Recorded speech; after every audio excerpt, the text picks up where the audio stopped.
It's Another Side of Midnight with Lionel. Now, to the Bernard McGurk Studios, here's Lionel.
Alrighty, Lionel with you. And this is Another Side of Midnight. Do not be alarmed by that, by the way. The extended play of the intro, that is because the incredible speedster, Mr. William Lee, by the way, originally one of the lead singers of the Oak Ridge Boys. That was actually William Lee Golden. But in his weekly job, he is here as one of our engineering experts. He must run from various rooms. So we're going to give you the impression that somehow we're just enjoying the music a little longer than usual. I also forgot, by the way, I heard the sound of the purr, purr. And by the way, we always ask every week, what is that? Is that a dove, a turtle dove? Is it an owl? What is that? What is that sound? In any event, I'll be here with you, my friends, until 5 a.m. Eastern Time or 4:33 in Cleveland, depending upon where you're from. And for those of you who have just tuned in, who've never heard the show before, you're in for a treat. Because what this is it is inquiry. It is a certain degree of queremonious review. And anytime I can, there's a lot of derision and blame and accusations of negligence and intellectual nescience. That's right, my friends, on the part of the American people. This week, what a week. What a week. I don't even know where to start. And I must start off with this, I guess, dovetailing from the great Dr. Sky, who was talking about this in much in great depth.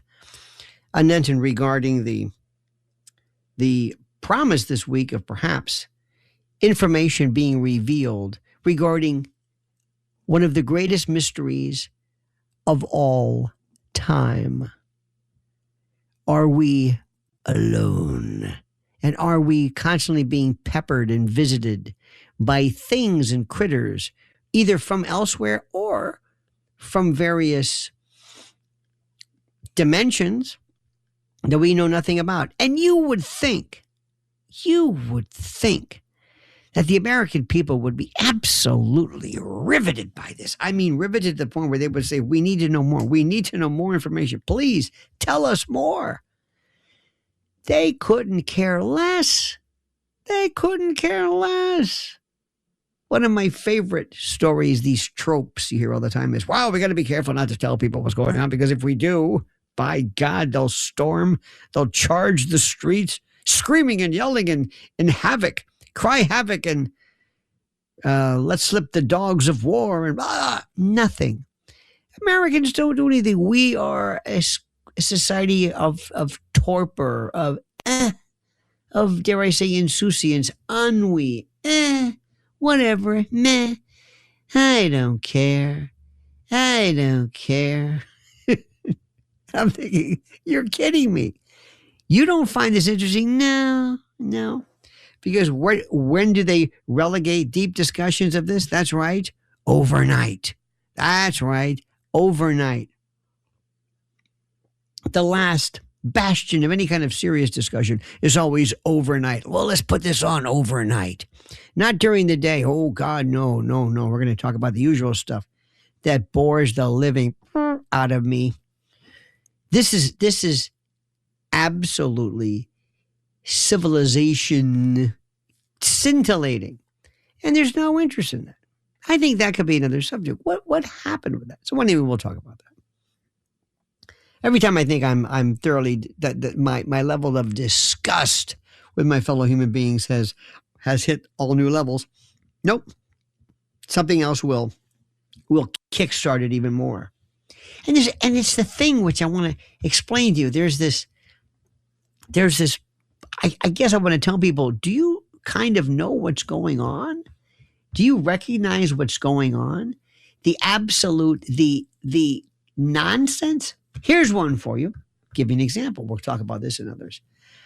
I'm just giving you a smattering, dare I say. And Drudge, by the way, Drudge is very interesting. You know, Drudge Report always was good before, and now it is, they say, pretty much primarily, liberal or whatever the phrase is they use. Now, whether that's true or not, I don't really know, but it's definitely anti-Trump, and that's not, they call that liberal. Anti-Trump is not liberal. I hate to tell you that that liberal means something else. There's a picture of J.D. Vance. J.D. Vance is on the cover of this. Did you see this? J.D. Vance. That's right. And J.D. Vance is on the front page of this. And it says in big letters, big bold letters, this is my favorite. It says, Vance freaks over AI. White House plots next steps. And by the way, why does he wear eyeliner? The Daily Mail says J.D. Vance holds chilling closed-door summit with America's most powerful men as horrifying global threat menacing hospital spirals. One DNC insider says that the technology he spent months championing was now threatening to tear through America's banks, hospitals, and water plants. On an April phone call with the country's most powerful tech executives, the vice president sounded the alarm on the runaway dangers of their own creations. On the line were some of the richest men on the planet, Elon Musk, Sam Altman, Anthropic's Dario Amodel, Google chief Sundar Pichai, and Microsoft's Satya Nadella. Now, he wants you to believe that he's worried about this. He's serious. He wants you to believe, JD, that he's worried about this. His best buddy, his girlfriend, he's in bed, so to speak, with Peter Thiel from Palantir. I mean, are you kidding me? Are you kidding me? This is the thing. Now, you do know the backstory, right? Other people do. Other people know the backstory. Are you aware of this? Do you have any idea of how this thing even matters? It's hypocrisy.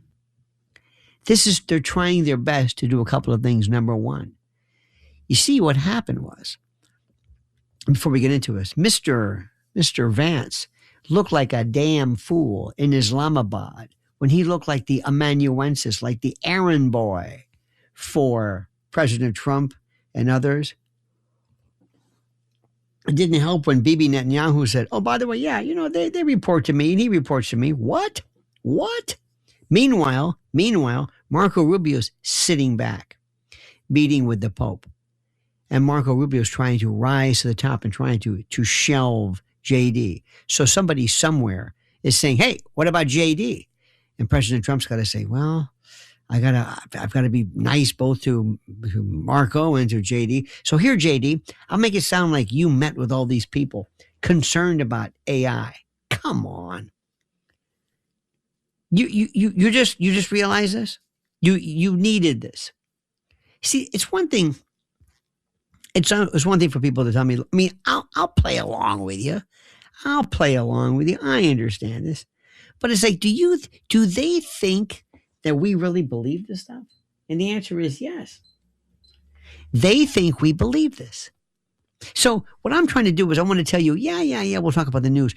But there's a political part too that nobody's really explaining to you. And you're not going to hear this. And the reason why is because it goes against the grain of this simple apodictic, very clean right and wrong. You see what I'm trying to say to you? Now this confuses people because people do not like to hear this. They want to hear something they want good guys and bad guys and tell me the truth. This is, right now, there is a very serious concern in the world of politics and the administration. And that's why all of a sudden there's this design to say, look, see, we're releasing something. Like you release the Epstein files. And by the way, there's no Epstein files. Let me just make sure you know that. There are no files. There's nothing in the files. There's no file that has what you think you're looking for. So remember what we're doing. This is a lot of cacophony. It is a lot of choreography. It is very performative. Do you see what I'm saying? Do you follow what I'm saying? This is also called limited hangout. Now, for those of you who are conspiratorial, and those of you who follow me on YouTube at Lionel Nation in the Conspiratorium, we have repeated this notion, this term, this phrase, the limited hangout, since day one. And limited hangout is an intel term where you create the illusion that you are revealing something, that you're exposing something, when all you're doing is letting just a little bit out, just enough to make it look like you're doing something. Remember, after 3 days, remember Lionel's 3-day rule, none of this is going to be remembered. None of this. Okay? So we're going to be talking about this into greater depth. But understand something. If you don't understand the political contingent of this, the political aspect of this, you can release anything you want. But after 3 days, nothing's going to happen. And the reason why nothing's going to happen, especially regarding this UFO business and UAP and others, is because Americans are, for the most part, incurious. We have spent much of our existence not worrying about anything. And if you really want to get a smattering, and I elect not to discuss this because you would cry, you wouldn't be able to sleep if I told you this, but in America's war coverage, and I put quotes around the word war coverage, I don't know what they're talking about. I don't know what they're talking about. It's funny. We love to say we live in a free country, and we do for the most part. Believe me, we really do. I mean, you can say pretty much whatever you want because nobody really cares, unless you talk about certain particular subjects. But America, the American people, are busy with things, and they just want to be told just enough to be put on a bumper sticker. Is everything okay? Yeah, great. Terrific. Are we winning? Yes, great. What does winning mean? I don't know. Are we the good guys? Yes. Okay, great. We're happy. We're the good guys. Everybody's groovy. Everything's terrific. That's all they want to hear. Now, this, by the way, don't think this is bad news. This is not bad news. I'm giving you the truth because the truth is liberating. It's very complicated. It's multidimensional, multi-tiered, multi-layered. Think of it in terms of, here's a great word, concatenated. There are layers to this. So we'll be talking about that and the latest involving AI and the like, which is terrific. We'll be talking about a North Korean monk, a monk that was ordained, if you will, who happened to be an AI model. Now, our number is 800-848-9222. And let me just tell you something. You are the star of this. Not what I'm saying, not my thoughts, not my ideas, but you. And what I particularly love is when you call out of the blue, completely clueless, not even listening to anything I've said, dialed into a particular frequency, some interstitial neuronal inertial place that we'll never visit. And I love that. 800-848-9222. That's the beautiful part about overnights, is you, the star, the caller. This is Lionel with you on Another Side of Midnight. It's Another Side of Midnight with Lionel.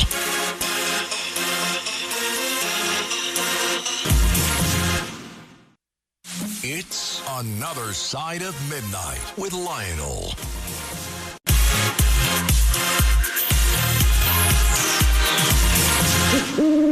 This is Another Side of Midnight with Lionel. Now, to the Bernard McGurk Studios, here's Lionel.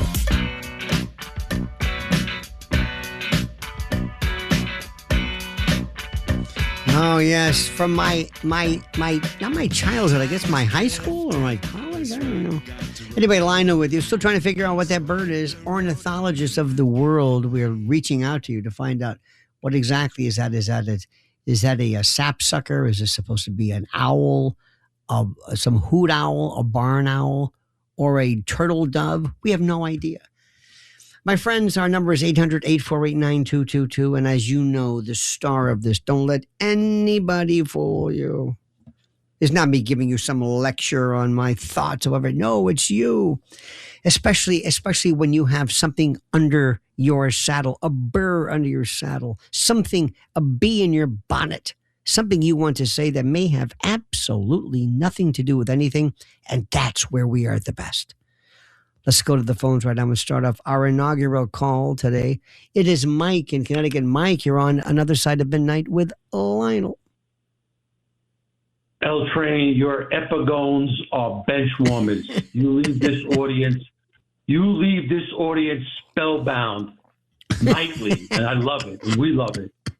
I'm just really amazed at what's going on now. At one time, Why is that? At one time, the National Enquirer had a $100,000 reward if you could bring in a space alien. I'm sure there were kids back then, probably your age, that probably pranked it and tried to get like a space alien, one of the kids dressed up and collect 100 G's.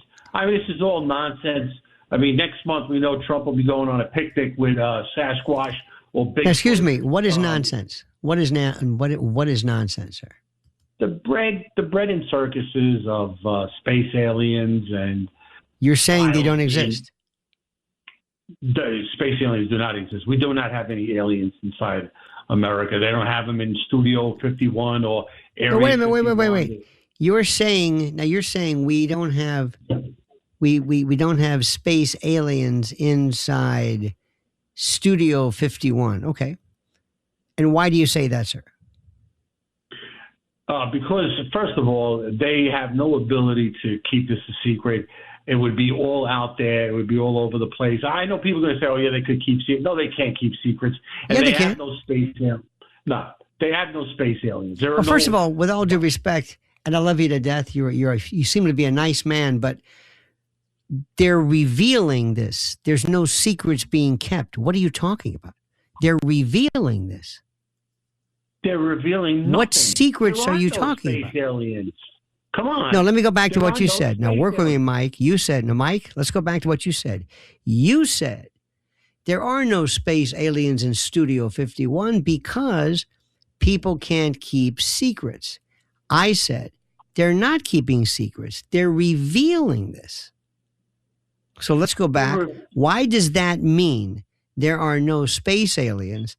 Because they would reveal this when we are revealing this. It doesn't make any sense. Well, first of all, Studio 54, there was some hot chicks in there, but there were no space aliens. Okay, work with me on this. Go back to what you said. You said the premise of this was, Mike said, there are no space aliens because we can't keep secrets, to which I responded, but we're revealing this. But if there are no space aliens to reveal, they're not revealing space aliens. I'm going to play your game now. Well, that would be true. That would be true if there were no, by the way, not space aliens, observations where people, some of this is from 1966. There are others. So obviously, if there's nothing to reveal, there's nothing there. But you made a very, very apodictic, absolute statement that there are no aliens again, or there are no extraterrestrials, or nobody's ever visited us. There's a large range as to what you've said. again for the fourth time now. Why? Give me proof of why this is all some hoax. First of all, I feel you're trying to lead the witness, but anyway, because there's a hoax, because people can make up stories. Nobody has ever produced a space alien or a spacecraft, okay? And Yes, they nobody's going have. to reveal anything. Yes, they have. No, they have not. No, excuse me. revealed Yes, anything. they have. No, Mike, ahead. wait. Yes, they have.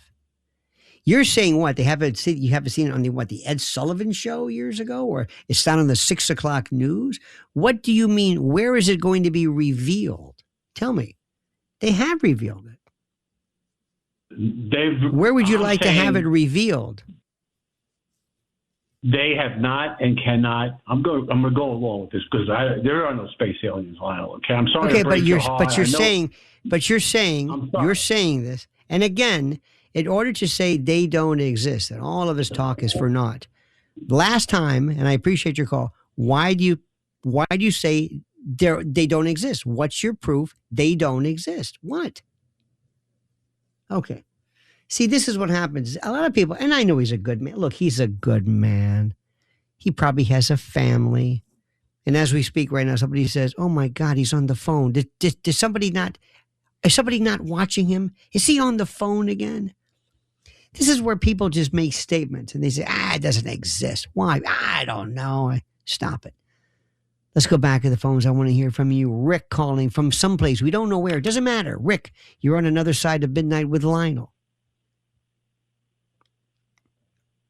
Rick.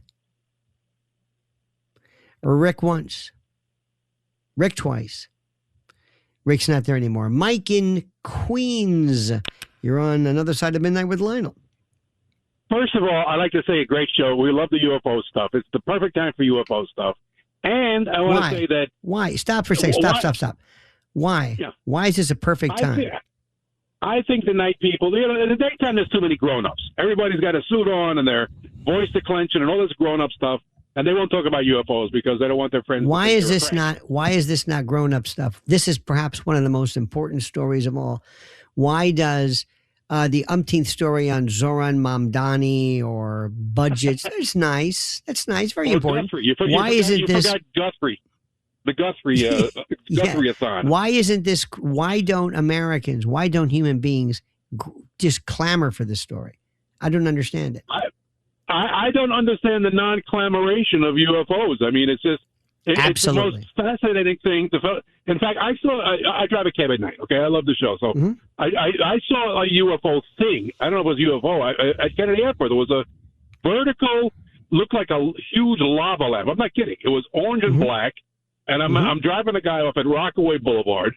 An African American guy just finished getting off work. It's like a little job. So we're right by the runway. And I'm saying, what is this huge? Like, it looks like a huge lava lamp just sitting by the runway. I say, why do they have that thing by the runway? The planes are going to hit it. And as soon as I'm thinking that, it goes like at warp speed about a mile away, and you can hardly see it. And I don't know what that was, but somebody told me there's like an orange and black, kind of like a fluorescent lava lamp look to it.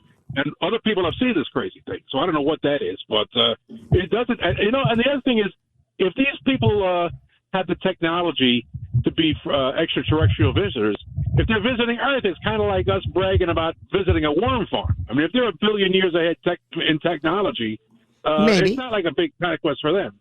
The last thing, we have the last thing, if I may, we have the James Webb Telescope, where they can zero in on other solar systems and galaxies, and based on the elemental emissions, like the combination that where like life as we know it exists, they can see if there's something out there or something not out there. So the fact of the matter is, they do exist, and I wouldn't get too excited about it. I mean, if they wanted to zap us into oblivion, they could have done it thousands of years ago. But they don't. But why would they? But why would they want to do that? Why would they want to do that? And also, I'm saying they're not going to do it because we're kind of like a theme park. I think Earth is like a theme park for these UFO visitors. And but how do you? I know you're trying to be whimsical, and I appreciate that. But why is it that we try to impart the way things think? Like, for example, we will say, and by the way, thank you, Mike, for your call, and be careful out there. Why is it that people say, for example, well, they You see, we're stupid to them. We're backwards. How do we know that? How do we know what they think? And I don't understand that. Or they say, by the way, Mike, thank you so much for that. Appreciate it. Thank you, Bill. Get the hint, Bill. Anyway, but or get the hook, I should say. Why is it? Well, if how long will it? My favorite also is how long will it take? How long will it take? My God, if the nearest star it would take at the speed of light. It's like, why are they coming from other star systems? Why not? Why do they have to be traveling using conventional? What? I mean, we create these scenarios. Zeta Reticuli is a binary star system about 30 light years away. They don't get up in the morning, I don't think, and just travel around, get some poor farmer. By the way, it's 30 past the hour. Get some poor farmer driving around, with a bib overalls and a piece of hay in his mouth, and then turn around and head back, do an anal probing, and go back. Why don't they, for example, exist in another dimension? Why don't they just exist here, not necessarily in the form of a life form, but maybe as a bot or a drone or something themselves? I mean, why do we apply our sensibilities, our sense of the way we would do it, the way we would apply ourselves? Why? How do we know anything? I like when they say, well, why don't they go and show up at the White House? Why don't they meet? Why would they want to meet anybody? Why are we imparting and imposing and suggesting the way they would think? Let's go to Greg in Michigan. Greg, you're on Another Side of Midnight with Lionel. Hey, Lionel. Thanks for taking my call. Mr. Positive, everybody go for your dreams. Wow, you ask an intriguing question. I talk about believing in yourself and going for your dreams across the nation, giving positive messages. But what do you mean you talk about this? In what context do you talk about it and give that message? Under what context? By calling shows? Yes, Chris Cuomo, Stephen A. Smith, Westwood One Radio with Josh Graham, and a host of others. You call up, let me get this straight. Yeah. You call up these stations. You call up Stephen A. Smith. Yes. And you tell him to think positively? Well, very good, very good. I in essence do that, but I'll also you talk say to something Chris like this Cuomo. real quick. Chris Yes, Cuomo. You call Chris Cuomo and you ask him. By the way, did you ever ask him to explain his duplicity during the COVID thing when he said he wasn't out and he wanted us to believe that he was in the basement of his? I mean, this man is the mandrake of mendacity. Are you kidding me? And Stephen A. Smith. Wow. Why do people talk to Stephen A. Smith? Seriously, really? Why? Yeah. Have you heard him talk about politics? He's pretty bright, and Chris is brilliant. Wait a minute. First of all, who's brilliant? Who's brilliant? They both are. You're kidding me. Stephen A. Smith is brilliant on politics? Have you heard him? Yes, that's my point. Are we talking about the same Stephen A. Smith, the sports commentator? Yes. The one who Lionel. believes by modulating volume that somehow imparts sagacity. Well, and Chris Cuomo, who was still trying to land. He's like Bill Maher. What am I? Where do I land? Who will take me? What will I say? But listen, you got to stay positive, Greg. I appreciate that. Yeah, I mean, this would be something that I would say. Well, if you put it this way, if you find them brilliant, I will slow down my subject matter considerably. No, I love this subject matter. I'm into philosophy and physics. To be consistent with your level of fascination. If that fascinates you, well, I'll do the best I can. Now, real quick, this would be something I would say. Yes, Warriors, take hold of that vision that comes from above, but temper your destiny with peace, truth, and love. What does this mean? What does that mean? I read that on a placemat one time. No, it's an original thought. It just say it again. Say it again life, slower. Okay. Say it again. I like that. Say it again. Thank you. Warriors, take hold of that vision that comes from above, but temper your destiny with peace, truth, and love.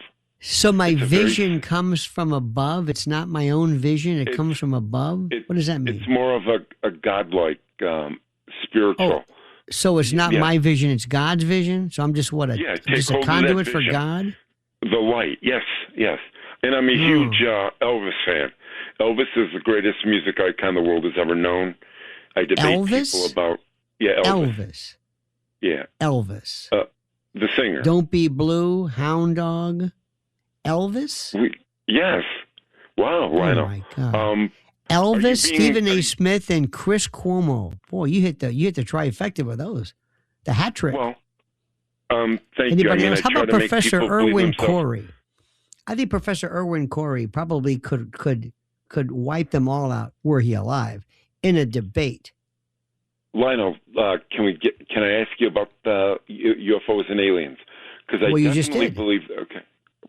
Pardon? Go ahead. Okay. There's arguably infinite possibilities out there. So logically, you would have to assume that if there's an infinite amount of scenarios, there would be life. But here's the thing: wait a minute. Stop for a second. Okay, you said if there are infinite scenarios, then there will be life. What does that mean? Okay, I'm glad that you asked. If there are infinite possibilities, that means if someone doesn't believe, that means that is, when you look at mathematically, infinitely, something would have to possibly exist. Something could exist within the realm of infinity. The possibility. Because there's so many different scenarios that the chances of something living would be there. But well, if what you're saying is literally true, okay, where the possibilities are mathematically infinite, then one could say that not only are there possibilities, but there would exist another universe, another realm, another dimension with somebody who is your identical twin. I have a twin. Because, I'm a twin. No. What I'm saying is you could say, and also there would be multiple replicas, simulacra of this world with you coexisting in multiple dimensions if you use the idea of infinite. Yes. Well, that's only good. That's only good for that. Okay. So what do I do with that? Now that you've said that, what do I do with that? Okay. Now, if that's the possibility, what the conundrum would be, we being human beings, would we be able to recognize something that is otherly worldly? And by the way, what if the conundrum breaks? Well, then that's how a lot of unwanted pregnancies happen.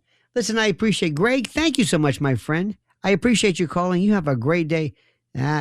Bill, you are lightning fast, my friend. That is exactly right. This is called, and I say this with all due respect, gibberish, which is fine. I love it. Hey, why not? It's overnight. It's late night.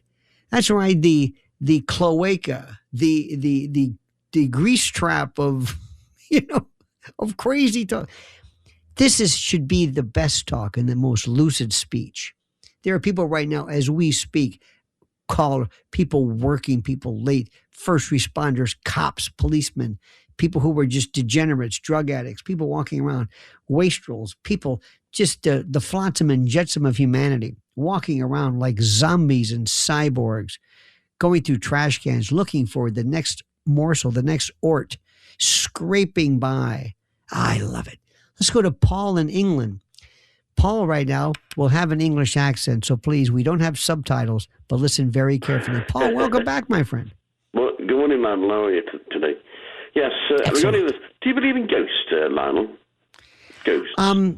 I think that they are, I as far as believing in them, I think that the possibility of them is as close to being real as one could possibly ever say, by virtue of what people have said and experienced. So I would say yes, probably like, for example, I've never seen an electron, but I think there's evidence of that. So I'll say yes, sure. Yeah. Do you? I've never seen a ghost myself, but I've actually heard ghosts, but not seen a ghost in particular.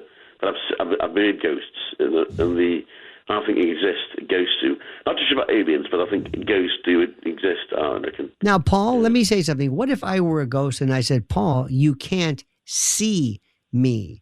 You can't see certain things at infrared and ultraviolet.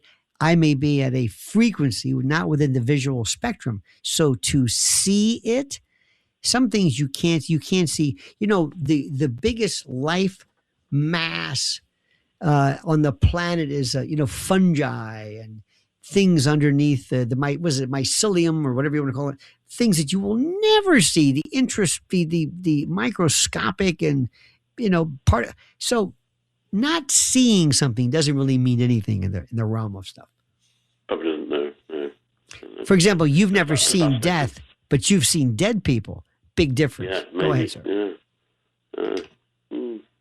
Like Keir Starmer. Really. Like Keir Starmer. That's the Walking Dead right now. What is the matter with you people in the UK? What is the matter? No. Now we got reform there. That new group party reform. Have taken over the electoral system, and we had more votes yesterday. So, God have us all here. That's all I can say, really. Land. So that's it. Paul, we just understood nothing that you just said in the past 30 or 40 words, and that's the beautiful part. Because what happens is the English people have been able to take the mumble and make it into something like an art form where it sounds almost intelligent, but you're saying absolutely nothing. It's pure gibberish.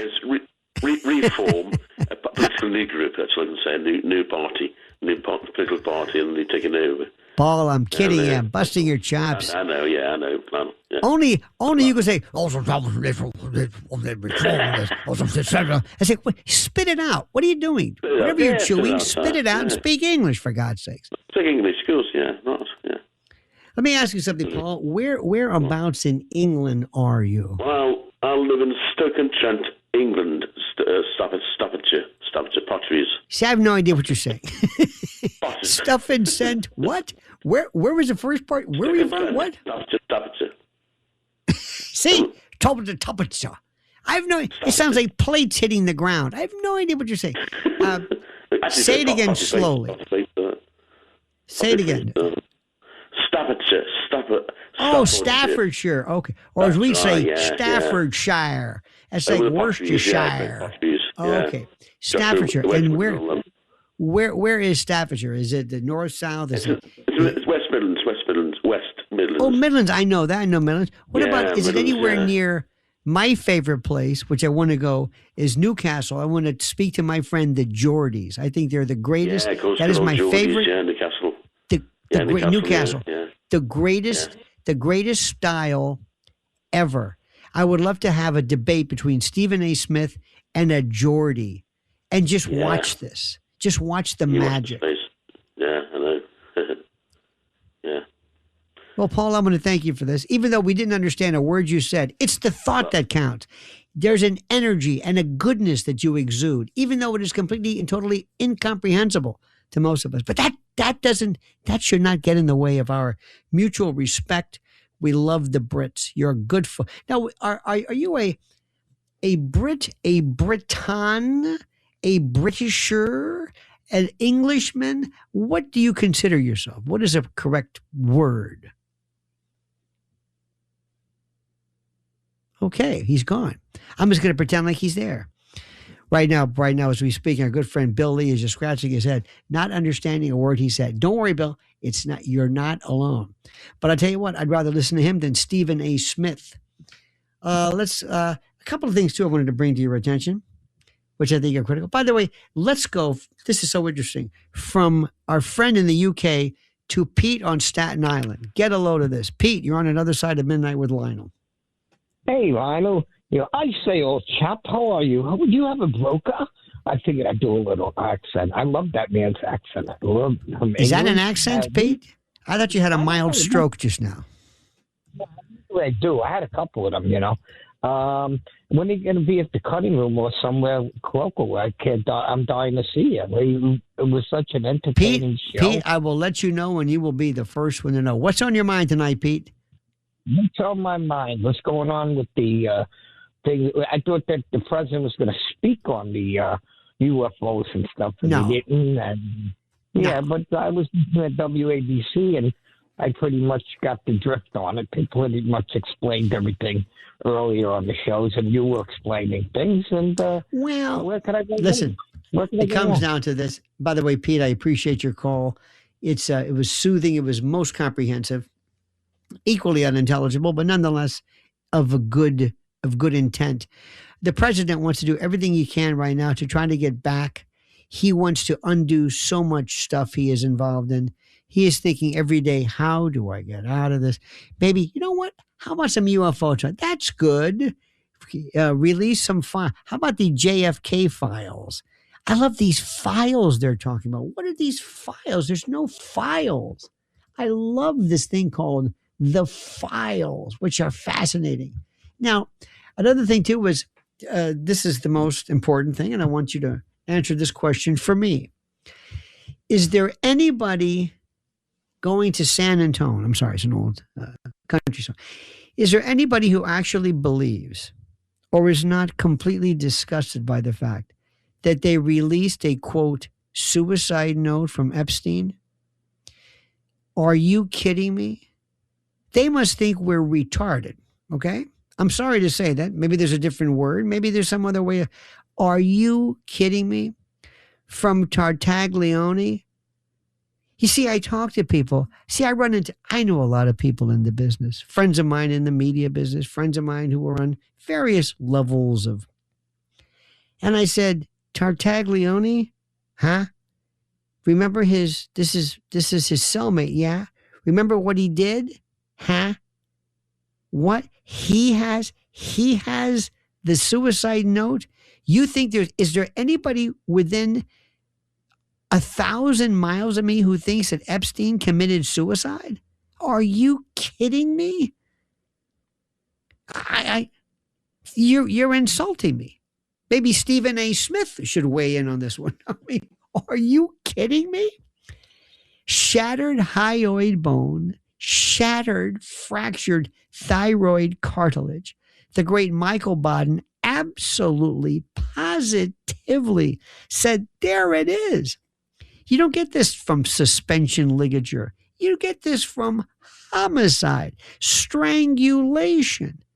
And who was the guy who was in the cell with him? This was the police officer who killed 4 people, and he was facing death row, and now he doesn't. Where is he? I don't know. He's somewhere. Didn't they have a row before? Yes. Didn't they have problems before? Yes. You don't think, do you, that maybe, I don't know, he might have been perhaps of assistance? No. Whatever gave you that idea? That would be a conspiracy theory, wouldn't it? They have utter contempt for you to actually put this out. And that miserable, mealy-mouthed, feckless, imprisoned, invertebrate cable news, these morons, cretins, and Boeotians put this garbage out. They look you straight in the eye and they're wondering, gee, I wonder why nobody's watching you anymore, because you're lying to us. I don't know about you, but I'm tired of the lies.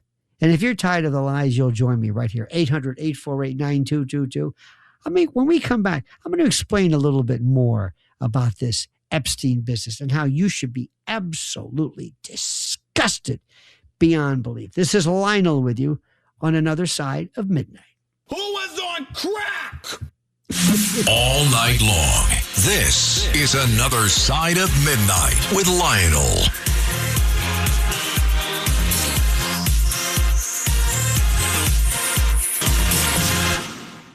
It's Another Side of Midnight with Lionel.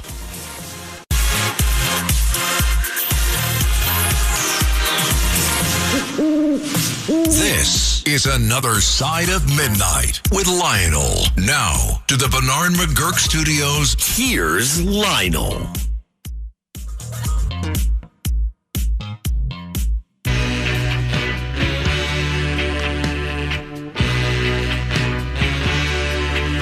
Alrighty. Jet. I'm sorry, but I liked Wings more than I did the Beatles. I know. Sacrilegious. Let me tell you a couple of things about this Epstein thing. This drives me crazy. Follow me on this one. Jeffrey Epstein shared a cell with Nicholas Tartaglione, or Tartaglione, at the Metropolitan Correction Center in Manhattan in July 2019. Mr. Tartaglione, or Tartaglione, a former police officer, was awaiting trial on federal charges of quadruple murder and drug trafficking. Seems that there were bodies buried on his property from a 2016 drug deal gone wrong. He faced a possible death sentence at the time. So on July 23rd, 2019, around 1:27 a.m., guards found Epstein semi-conscious on the floor of their shared cell. Now remember, this is July 23rd of 2019. Epstein was found dead on August, so this was before. And Epstein was found on the ground, multiple marks, bruises on his neck, friction marks, skin irritation, a strip of orange cloth or bedsheet around his neck. He was breathing heavily but responsive. Epstein was placed on suicide watch and moved to another part of the cell. Now, Epstein's initial claim was he told guards that Tartaglione, his bunkie, had attacked him, tried to extort money, and threatened him. He later told his lawyers that Tartaglione roughed him up. Tartaglione's account, he denied the account, of course he did, said he tried to help revive him and was questioned but cleared, of course, by an internal prison investigation. He claimed the incident was a suicide attempt, and he said no. Epstein soon recanted the accusation, as you can imagine, reportedly to avoid seeming like a snitch. And of course, have you seen Tartaglione? This roided up huge monster? Prison officials treated it as a suicide attempt, and Epstein was taken off suicide watch later on. So what happened was, later on, Tartaglione was not sentenced to death. Prosecutors dropped the death penalty pursuit in 2022. Did you know this? Later on, 2022. So what some people are saying is, wait a minute. You know, if I didn't know better, and if I was just somebody just kind of paying attention, it would look like to me that maybe what happened was somebody got this big galoot to be in the same cell with him, and lo and behold, when they get into some kind of a fight or some type of a disagreement, they find Epstein with this thing wrapped around his neck. Guess what happened in August? They found him with this thing around his neck. But it's not Tartaglione. No, of course not. Oh, they moved him out, and the guards are falling asleep. And lo and behold, the guy who was facing the death penalty, he's not facing the death penalty anymore. Even Stephen A. Smith could figure this one out. Come on, Chris Cuomo could figure this one out. Now, I guess they think you're just what? Stupid? Maybe. But you know, you got to understand something. Americans are gullible. They'll believe anything, especially when it comes from cable news. This is where most adults get everything from cable news. Young people get their information kind of sometimes from Facebook or other things as well. The question is, how do you know what you know? So what I'm telling you, my friends, is you better really think about this carefully. Now, coming up, I want to talk to you about something you've never heard about. Certainly not from Stephen A. Smith, I promise you. This is called Agenda 2030. What the heck is that? What are we talking about? Oh, it's a good one. And it's not a conspiracy theory. It's real. Our number is 800-848-9222. Hour number 2 coming up of Another Side of Midnight with Lionel. Stay tuned. Who was on crack?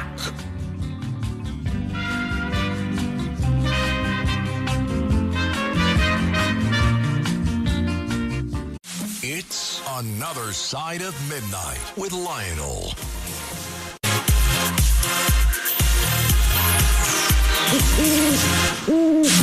It's Another Side of Midnight with Lionel. Now, to the Bernard McGurk Studios, here's Lionel.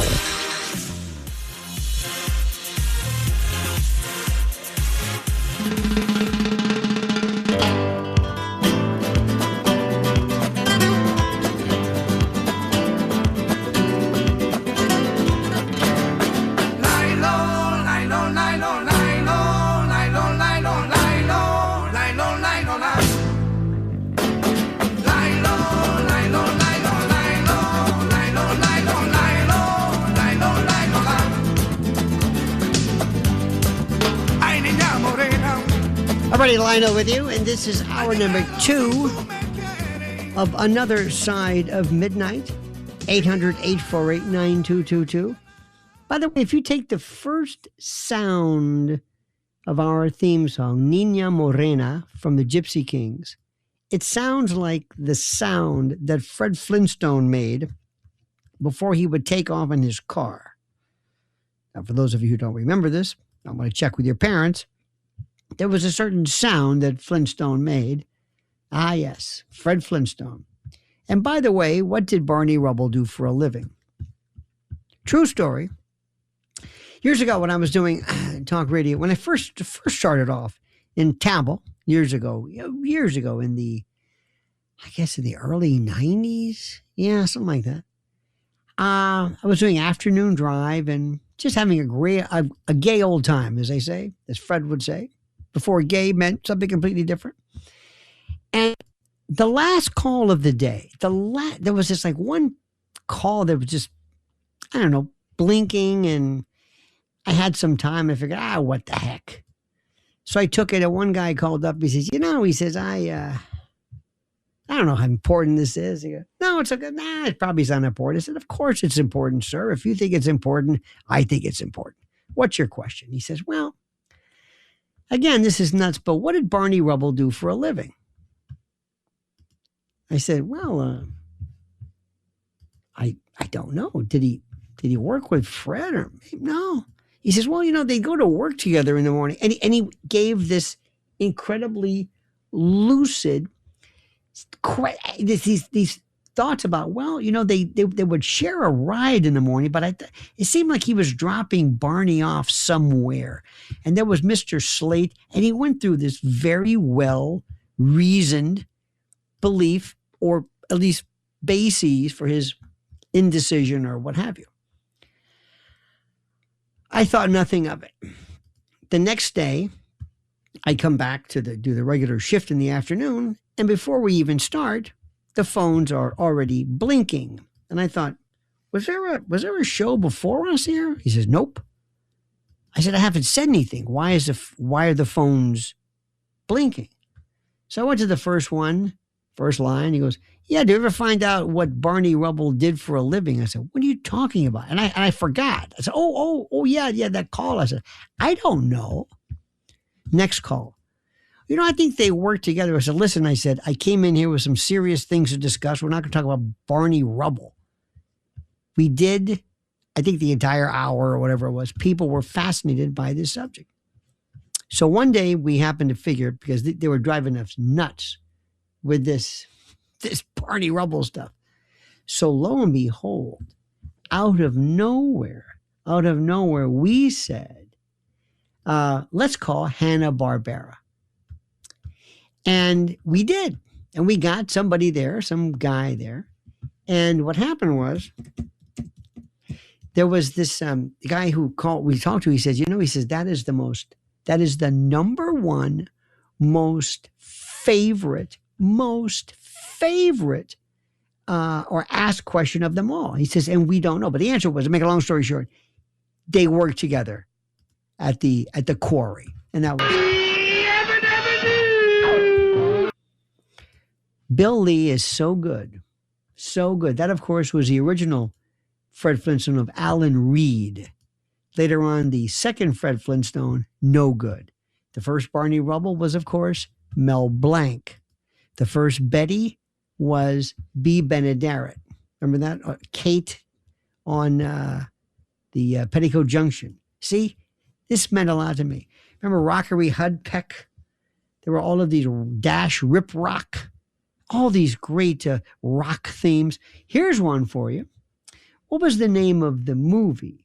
Remember there was a drive-in movie that they were going to see, and they would bring, when I was a kid, I didn't understand. They brought Fred I guess a slab of ribs, dinosaur ribs or something, I guess. I couldn't tell if it was a cabana, but they would put this on the door of the car and it would tip over. But when they went in, there was a sign of a movie at the drive-in. And that's one of these trivia questions. And it was called The Monster. See, you don't know that. But of course, as you know, it was patterned after The Honeymooners. And I think Fred Flintstone, I loved it. I loved Bam Bam, Pebbles. Pebbles never said anything. Pebbles was about 38 years old, and she did the picket. You know, she was like a Latka Gravis before it was. I don't even know what the hell I'm talking about. I sound like Stephen A. Smith, but that's another story, my friend. Now, I want to discuss with you something which I think is very, very important, and you as a citizen of the world must understand this. If I brought up to you the idea of globalism, you'd say, that's good, isn't it? Of course you would. You think globalism is great, don't you? Of course you do. Sounds terrific, doesn't it? Of course it does. Globalism, it's wonderful. We are the world. Everybody getting along, right? It's the worst thing that could ever happen to us as a society and as a country. And I despise it. It makes my skin crawl. And of all of the various ventures, of all the various things, one of the aspects of this, which is the most interesting, I believe, is this crazy idea, this thing called globalism. But in particular, most importantly, there was something else which was important. And that was the idea of Agenda 2030. Now, Agenda 2030, when you talk to most people, most people, they don't know what in the hell you're talking about. You see, they told you it was about sustainability. You loved the idea, didn't it? Sustainability. Oh, yes. Oh, yes. Sustainability. It's wonderful. They told you it was about clean water and safer cities. Yeah, that's right. Better schools, right, Bill? Yeah. Right, Jackson? Of course. They wrapped it up in soft language and smiling diplomats and glossy brochures. But history shows something different. History shows when power centralizes, freedom shrinks. You see, Agenda 2030, this UN monstrosity, is presented as a kind of a framework. You know what I mean?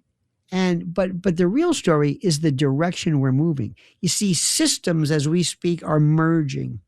Cash is becoming digital. Don't ever let that happen. CBDC, central bank digital currency, don't ever let it happen. Cash becomes digital, then it becomes programmable. Convenience becomes control. Not force, but I guess friction. Spend wrong, it's restricted. Speak wrong, your money's delayed. Then AI scales decision-making without any accountability. And then cities compress, and movement tightens, and energy centralizes, and food systems consolidate. And every time you turn around, each step sounds reasonable, but together they build dependence. And once people depend on the system, they stop resisting it. See, this is not the classic tyranny with boots and, marching boots and jack boots and orders. This is quiet, seamless control that, I guess, through systems, ownership becomes access and privacy becomes transparency and autonomy becomes integration. See, you don't wake up in a cage. You wake up one upgrade at a time with all these choices. And the question isn't whether a master plan exists. The question is whether we're building a future that protects independence or replaces it entirely. And if you talk to people about this, like Stephen A. Smith or Chris Cuomo or whoever one of your favorites are, whoever they are, the usual, the hacks, the usual, come on, the mouthpiece, the people who aren't going to do anything to buck the system. That's the last thing in the world they want to do. Come on, man. Joe Biden taught us that. Remember that? Come on, man. You see, are you ready for a one world government? This is what we've been talking about forever. The end of nations, a one world army, a one world police force, the end of the family unit, a one world singular central bank, one world cashless currency, end of all private property, world depopulation and fertility control, the end of home and car ownership. Listen, mandatory multiple vaccines yearly, antivirus. Get ready. Don't put your masks away. Come on. Antivirus. Universal austerity income. Social media digital ID. You got to be licensed to. Oh, you want to go on YouTube? You got to be licensed. Then they're going to microchip you for health. They're going to microchip you for traveling and travel. Then they're going to implement a Chinese social credit system, which we're getting there. Government raising your children, all businesses run by the state. You look at Zoran Mamdani, you laugh at him. He's not it. He's just a sock puppet. He's just a messenger. But his overlords, pay attention. The end of non-essential air travel. Look at what they're doing to the airline industry. You think it's all collapsing? Isn't it? Oh no, it's because of the Iranian war. Yeah, remember before with all the TSA problems? And now they're going to go after cruise ships with the hantavirus. The end of private farms and vegetable gardens. The end of animal ownership. The ban on all natural medicine. AI courts. Listen to me, courts. Justice dispensed by AI. And the end of individual rights. Limited access to wild spaces. The end of fossil fuels and modern conveniences. Remember that they wanted to get rid of pizza ovens and fans and gas stoves? You hear what I'm saying? Come on. You hear what I'm saying? See, when I say this and you talk to people, you do this. You know what they say? They say nothing. They look at you like, what are you talking about? What are you talking about? They don't understand any of it. Nothing. Zero. They don't understand anything of what you're saying. But we have been talking about this for years. And you know who talked about this first? Believe it or not? You know who did? It was Alex Jones. Yep. Years ago. Right around well before 9/11. Alex Jones. Oh, he was crazy. He's crazy. He's a nut. Come on, you want to watch TV? You don't want to watch. They're not talking about that on ABC or cable news. They're not talking about that. No, we're talking news, sports, and weather. We're talking about news, sports, and weather, stuff you really need. Come on, bread and circuses. We don't have time for this. For the first time, I think they're finally discussing, which we've been talking about forever, geoengineering, oftentimes mistakenly written as chemtrails. That's all. Chemtrails. One of the biggest mistakes ever. It's geoengineering. We've been talking about that. Had Dane Wigington on. Dr. Sky had it on. We've been telling you about this for years. We have been sounding the alarm, sounding the klaxon, letting you know. But see, they don't let you know this. But again, we got to ask Stephen A. Smith. What does he think? Right now, he'd look at you and he would say, I don't know what the hell you're talking about. And I believe him. Because what I have to say is frightening. Our number is 800-848-9222. I want to talk to you no matter how inane, germane, or doesn't matter. If you breathe, you're on. If you have a pulse, you're on. If you can find both sides of your arse with a map, I don't care. Because this is Another Side of Midnight with Lionel. It's Another Side of Midnight with Lionel.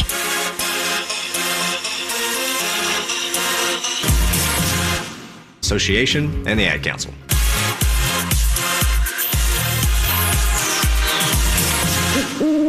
This is Another Side of Midnight with Lionel. Now, to the Bernard McGurk Studios, here's Lionel.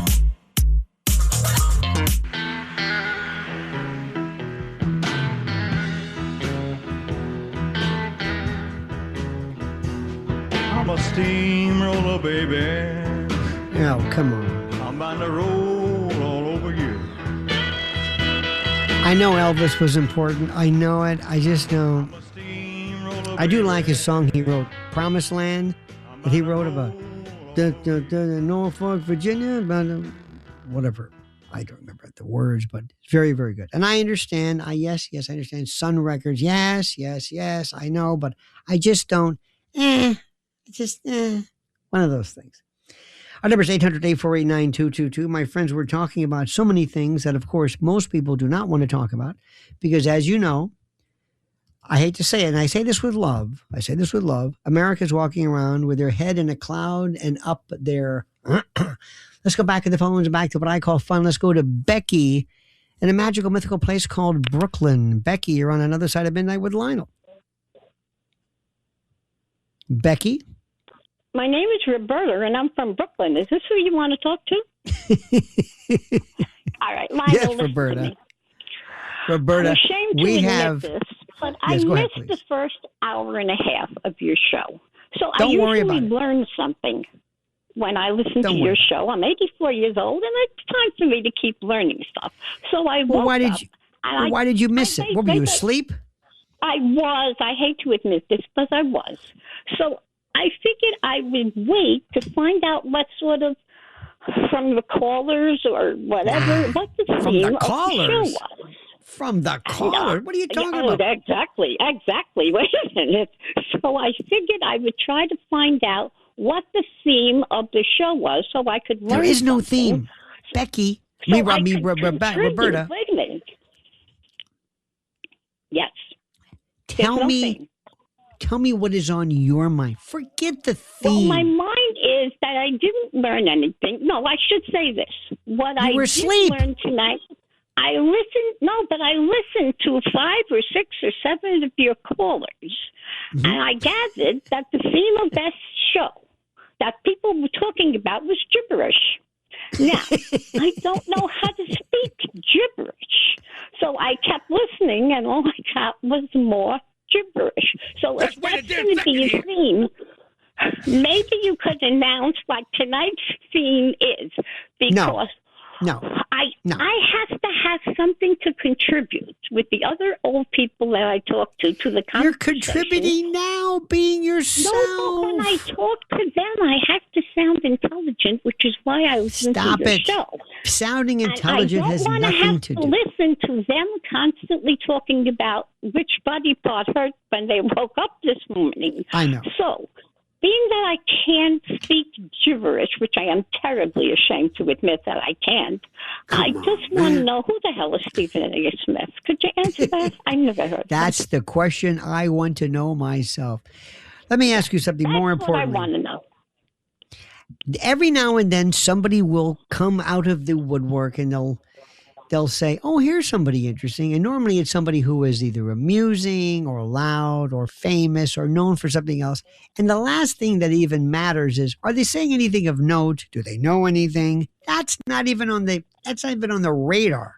It's, do they do something? Are they saying something are they provocative? Are they loud? Are they tough sounding? Whatever it is. The people who know the most in the world, a lot of them aren't even in this country.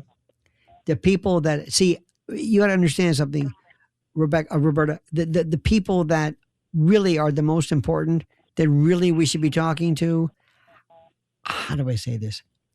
they wouldn't be they wouldn't be understood. Not because they don't speak English, but because what they're saying is regarding a subject matter that people are not conversant with. But listen, I want to thank you. I wish you all the best. If I don't talk to you tomorrow, make sure you have a wonderful Mother's Day. You are a delight and an absolute, you are a part and parcel of the very fabric of this organization. And we love you. We love you so much. Thank you. Barry in upstate New York, you're on Another Side of Midnight with Lionel. Hi, Lionel. Thank you for taking my call. It's about the Epstein. There's two questions that I never hear being talked about. How were they ever classified to be anywhere near each other? When you go into these institutions, you go through a processing and a classification. How would they ever be classified to be anywhere near each other? Who? This guy, Who are they? Taglioni, Oh. This guy, are you with me, boss? Yes. Barry, do you want me to answer the question? Are you asking a rhetorical question? Yes, sir. Wait a minute. Stop for a second. Stop. Are you asking this thing rhetorically, or do you really not know the answer? Oh, I really don't. You got a four-time, a quadruple murderer being classified with a pedophile? No. These two are two totally different classifications. No. Not just any. But by the way, excuse me, I don't want to break anybody's. He's not known as a pedophile. That's later on. This was an individual who was responsible for, among other things, sex trafficking, or we didn't really know a lot of things, a lot of perhaps maybe who knew. But this is a person that the pedophile part came later. And by the way, a pedophile. Together? Okay, I know you're focused on this, but if they're merely being held, this is not a prison. This is, you're being held together. And I'm sure somebody would say yes or somebody says no. But here's the part, Barry. If you want to have somebody dispatched, eliminated, snuffed, expurgated, Baudelarized, emended, ablated, amputated from reality, then you put them together. Capiche? Yes, sir. Yeah, and that brings up my second point. Yes, sir. This guy Taglioni murdered 4 people. His very first victim, which he did in front of victim number 2, victim number 3, and victim number 4 by putting a bullet in the back of 2 and 3 and 4. His very first victim was with a ligature, strangled him. This guy was a serial strangler. Do you hear what I said before about in July, they found Mr. Epstein in a kind of a semi-conscious, he was also roughed up with ligature around the neck. This is MO. That's what I'm saying. That's what Why happened. hasn't been investigated? Because, let me see if I can explain this. And by the way, thank you for your call, Barry. You're a good man. Sir. Thanks, Lionel. Because people don't know. Nobody. Do you know? You know what's so funny? I got to tell you. We live in a world today, and I say this with all due respect. I really do. And I know it's not their fault. But news people think they're above everything. News people, especially TV news, especially when they realize that their world, their orbit is being just crushed by virtue of all other forms of platforms. They think they really are, at 30 past the hour, they really think they're in charge of things. Every year there's a group of folks, and they're good people. They have this event called the Inns of Court. I mean, not Inns of Court, oh God, you know what I'm talking about. I'm so tired. What's the name of it? You know what I'm talking about. It's help me. It's oh my God. Anyway, not Inns of Court. It's where they meet. I'll think about it. But anyway, they get together and they love to pat each other on the back, and they have these wonderful events, and they have these things. You'll help me with this word. Anyway. And they think that somehow, like, we're the fourth estate. We sit there and we make sure we keep those politicians, we keep these politicians ready to go. We make sure they absolutely positively answer to us because we're the fourth estate. We're the broadcast. Nothing. They say nothing. There's no investigation. Epstein case is the biggest story that ever happened. And they say nothing. And by the way, it's not just local. It's everywhere. The White House Correspondents' Dinner, biggest waste of time ever. Ever, up to and including this phony baloney attempted whatever this was. They're not even talking about that. They're not even talking about that. It was nothing. The only person who was upset by that, of course, was Erica Kirk. Now, this is the part which absolutely drives me crazy. I can bring this up. There are more people on various news platforms all over the world. They may not be on channel whatever it is or on cable, but they're bringing up these glaring problems that we see in the matter of Epstein. And nobody says anything. Nothing.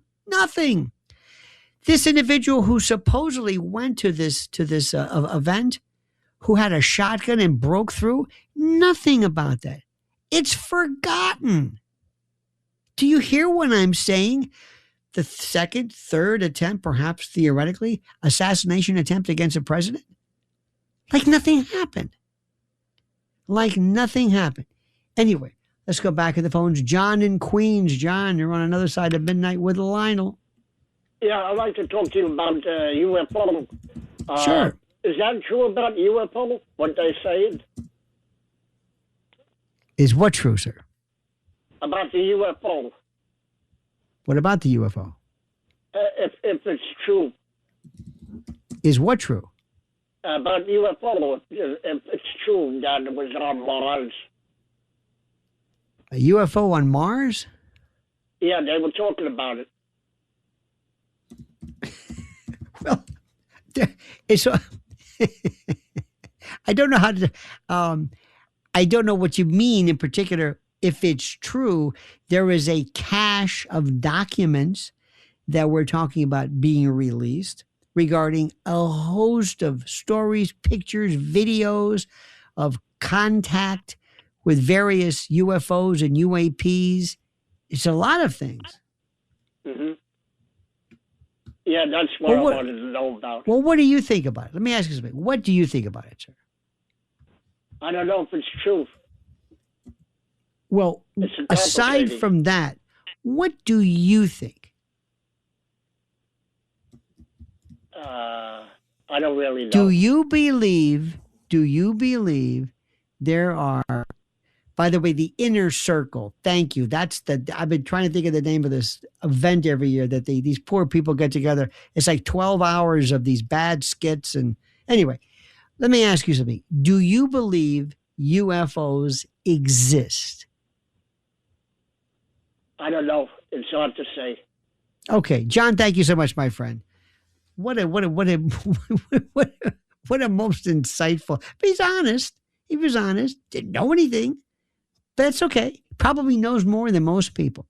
Let's go to Bill in Brooklyn. Bill, you're on another side of midnight with Lionel. Hi, how are you, Lionel? Good, Bill. Lionel, I'd like to talk about what's going on.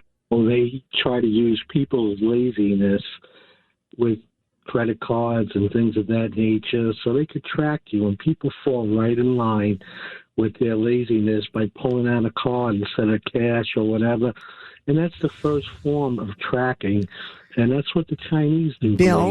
Bill, a lot of people don't have $100 sometimes in cash. Sometimes you need a credit card. It actually makes things easier. You might want to itemize things. Huh? They're forcing you to use a credit card. They're trying to go through a transfer. Who? The ones who are in charge. The ones who make the rules. Who forces you to use a credit card? The government. When does the government force you to use a credit card? Through the banking system. No. Where have you been where somebody says, I'm sorry, you can't pay cash? You got to use a credit card. There's coming up to be a lot of places now. You go some diners, they won't take cash. They want you to use a Venmo. They want you to use this card, that card to pay. And so sometimes I've seen the opposite, where people won't take credit cards; they take cash only. I'm telling you, this is what I'm seeing now. And like I said, I don't use it. I only use cash. I refuse to use it, and I've been telling people for years. This is all a form of control. And this do you ever use do you ever drive and use an Easy Pass? I don't. I try not to. Wait a minute. Stop for a second. Mm-hmm. You try not to? Do they even have a toll? You use a toll booth? No, I don't. They take a picture of your license plate, and then I send it in the mail. Because what they were doing with that system, they were taking people's money. They were double charging. Wait a minute. Wait. I've never been double charged ever. They're taking pictures of your. I have. Listen I know to me. A lot of people. I live right by the They're Ravenel taking Bridge. Bill. And it goes on all the time. Bill, I've never been double. It doesn't matter. Bill, they're taking pictures of your car, of your license plate. They're tracking you. Bill, do you have a driver's license? There's an RFID chip. Bill, stop talking for a second. Please. That's why. Please, Kevin Drosh, I need a hold button. Please, Kevin, if you're listening, I need a hold button. Anyway, the thing is that you have RFID chips in your driver's license. You have them in your license plate. You are a walking, beeping monitor. You are constantly being tracked everywhere you go. You are in 24/7 worldview panopticon surveillance as we speak. And you think that your big diner purchase is somehow going to what? Tip the apple cart? Come on. We're past that now. And they're using you with your laziness to force you to use a card, digital. Okay, thank you, Bill. Thank you very much. I appreciate this. For the love of God, sometimes I want to say, Jesus, do you think that's it? Everywhere you go, RFID chips are in everything. You're monitored constantly. Do you have a car that happens to have, it's a newer car, maybe has a key fob that's being monitored? Remember the old days where they would try to find you, where if you didn't, they would repossess your car. They had to go find it. Now they have an RFID chip. They'll find your GPS. You're everywhere. And you think that little $4 coffee and bagel, what am I saying? That purchase at the diner is going to do what? What's that going to do? Wait till CBDC, central bank digital currency, take place. That's beyond that. I appreciate the theory behind it, but first of all, you are so late to this. But the tracking's already here. It is beyond. Who has an Alexa? Do you have one of those Alexa things in your home? Do you ever do that? Do you have designs? Do you have things in your home that record your voices? Do you have anything that says smart or green? Smart or green is a waste of time. Let's go to Liz in Alaska. Liz, you're on another side of midnight with Lionel. Hi, Lionel. I sure appreciate your discussions. The UFOs, I'm convinced after listening to military men that have seen for years unbelievable aircraft and craft that go into the ocean really fast and come out really fast. And I believe what they're saying. The other thing, the man that mentioned the visa, I know visa for sure is necessary to get food on Alaskan Airlines. They won't take anything but a credit card. And also, when I go to hotels, I have to use my credit card to get a room reserved. Those are two instances I can think of. But doesn't that make sense to you? Well, it is what it is, Yeah, I don't live close enough to go give them cash. But I'm saying, really to if you hold had, the room. if you had, think about this. If you had a hotel, How are you going to hold a room with cash? Somebody calls you up and says, "I want to reserve a room." What are you going to do? Send some cash over here? Right. You have to have a credit card. Yeah. And do you have? And I'm saying, if you're gonna, if you've spent some place and your bill is like $1,200, who has $1,200 of cash? And not only that, a lot of the reason why people use credit cards is because you could pay over time. And there's interest rates. Granted, you can, So it sounds easy, but also something tells me when some people do not do anything that. I'm not trying to suggest his life is not very complicated, but I don't think he goes through a lot of major transactions. If you want to, what do you do when you want to buy something on Amazon? What if you want to do something? What if you want to avail yourself of have food delivery, or Instacart, or Grubhub, or whatever it is? Yeah. This is great. What is he, Ward Cleaver in the 50s? I know it sounds terrific. A lot of kids, like when I listen to Judge Judy, I know that's crazy, but these kids that don't have checking accounts, they don't seem to, they claim they deal in cash a lot. It's like, I don't know how that's possible. But they can also have maybe credit cards as well. You could put a credit card on Venmo or whatever it is as well. Right. I have not written a check in years, but I have a checking account. I mean, that's a different story. But what I'm saying is when people do this kind of like this old, kind of like shaking your fist at the moon, why when I was a kid, we paid in cash. It's like, well, this is a different world. Do you use Amazon? Do you use Amazon? Yes, actually, I do. Yeah. Would you like to pay cash with Amazon? No, you can't. Good luck. You can't. No. One of the greatest things in the world. Something else kind of cool? What? Well, it's not cool. It's just different. A guy has never been to my small town in Alaska. He's in Silicon Valley, and he has bought property and is going to have a small AI center because we have extra electricity over the year, just a little bit, and he's going to have a little AI data center here. Well, that's going to be everything, and eventually the AI data centers are going to require so much energy and so much water. You're not going to believe it. Liz, thank you so much for a delightful cause. I appreciate that. Let's go to Mark in Upstate. Mark, you're on Another Side of Midnight with Lionel. Yes, Lionel. Thank you. I'm kind of running with what the guy right prior was talking about. What I was calling about is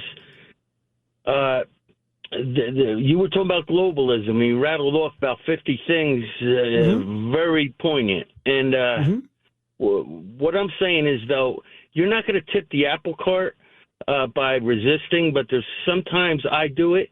Like, for instance, you can't use cash at Yankee Stadium. It's happened to me. You cannot. I've been to Saratoga racetrack. Other than the bets, you can't go. You can't buy anything with cash. If you do have cash, they send you to a machine, which for a fee gives you a card. My point is that it's the globalism. I'm not into it. I think it's a creeping. They corral you to try to be like. It's an application of. It's a small world after all. Disney. They're trying to make this real life application, and sometimes I think you have to resist. If they like, I've been in situations where I would be eligible for some kind of bonus or whatever, but they want my email, and I won't give it to them. So I'm out. My point is, I thought these were luxuries that are now necessities. That's all. Well, a couple of things here. If you had a business, do you think it'd be better for you to have a business that's in credit cards? Because you have to pay a processing fee, but a credit card, or do you want your employees handling a lot of cash that they can swipe, that they can steal? What do you think's better for the person running the show? Cash? No, I certainly understand that. What I'm saying is what you rattled off before about globalism and all the but that has more to do with, but cash, that's one little tiny aspect of it, one little thing. What about the fact that we are ceding, CEDING, we are ceding authority to international governance bodies like the UN, like Davos, G7, and this and that, Bilderberg, Mont Pelerin, CFR, these little groups which seem like little think tanks, but the UN in particular, they're going to come up with kind of a model legislation which we are going to adopt, and we're going to apply it to ourselves. Let me ask you something. I have one more thing. I didn't mean to interrupt. Yes, sir. No. I looked into research a while ago, just as a lark. If you were to buy a piece of land, purchase the land, the American ideal, this is your land. You wanted to, say, build something down the line, but you wanted to put, say, live in a little mobile home or a little tent even, just till you got your money together. Do you know in this country there's really no place that you can legally live on your own land the way you want? There's if the state allows it, the county doesn't allow it. My point is that they've taken everything and put it under, tracking you, like you say. It's just amazing. Not only, but listen, I thank you so much, Mark, for that. It's more than just that. It's another idea too. There's this, we live in, aside from that, we have already given in to the notion of how do I say this, ceding authority to others, not just so much for the tracking and the information and all of that sort of thing, but the very fact that we live in a world right now where we have, put it this way, we have more people trying to tell us what we can and can't say. Let me tell you something. If you're not scared about hantavirus, not the virus, but going back and going through that COVID mania nonsense again. There are people who are still walking around, still wearing their little masks, still feeling that they actually loved the feeling of being controlled. They loved this. They never felt more ensconced, more protected than where they wore that stupid little mask and their face diapers and the 6-foot rules. They loved it. They loved telling you what to do. They loved calling 311 and ratting out neighbors. I'm telling you, I never saw anything like it. And that was a beta test. That was to show a dry run, a dress rehearsal. If you had to shut down everything really fast, how fast could you do it? What would people do to resist it? And what happens if people said, hey, wait a minute. I think maybe some, ivermectin might be. They shut you down. They would just destroy your social media platforms, shut you up and shut you down. You were absolutely waylaid. Hydroxychloroquine, that's it. False information. And don't forget Chris Cuomo, your hero, who was absolutely talking about, even with Joe Rogan, they said, oh, that's horse dewormer or whatever it was. He's a shill. You don't understand that. These are corporate hacks. Ladies and gentlemen, the people who are going to come, remember they say, they always say in the mob, in the mafia, in the LCN, whatever it is, supposedly, when somebody comes to whack you, it's somebody you know, your best friend, somebody you trust. And who were the people that come out and spread this information? Not you, but the very people who, by the way, their little island is being just squeezed. Ted Turner died this week. Ted Turner died, and his world will never be seen again because it was maybe the last time when news was kind of legitimate. Today, it's a joke. It is nothing but a propagandistic arm and wing of the government. And the government is not the country. It's the government. And it transcends everything. It transcends Trump and others. We'll continue with this. 800-848-9222. Lionel with you on Another Side of Midnight. All night long, this is Another Side of Midnight with Lionel.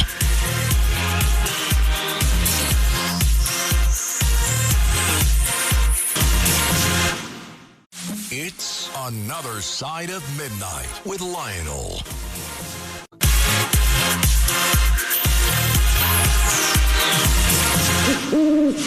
This is Another Side of Midnight with Lionel. Now, to the Bernard McGurk Studios, here's Lionel.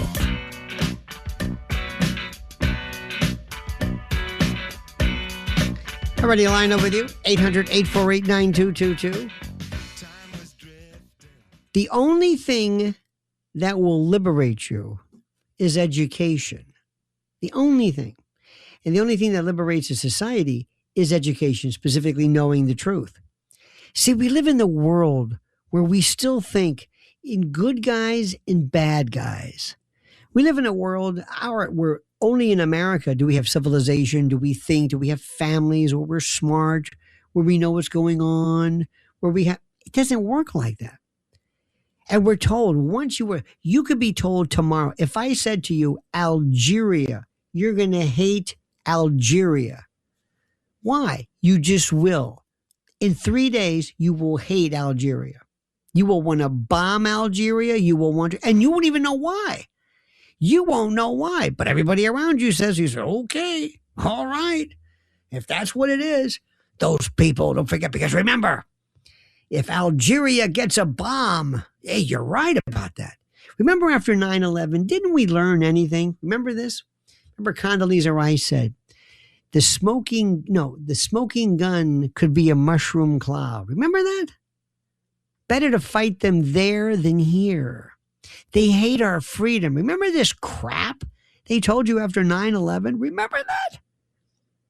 Remember the different color levels of fear? Fear.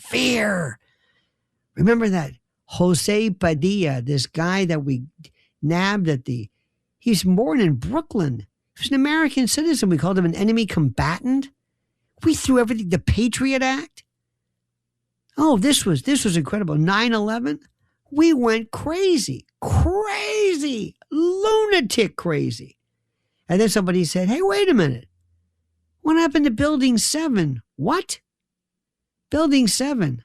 What the hell's Building 7? What do you mean, what the hell's Building 7? 5:20 p.m. What are you talking about? It's like, you didn't know that? Know what? There are people who still don't know.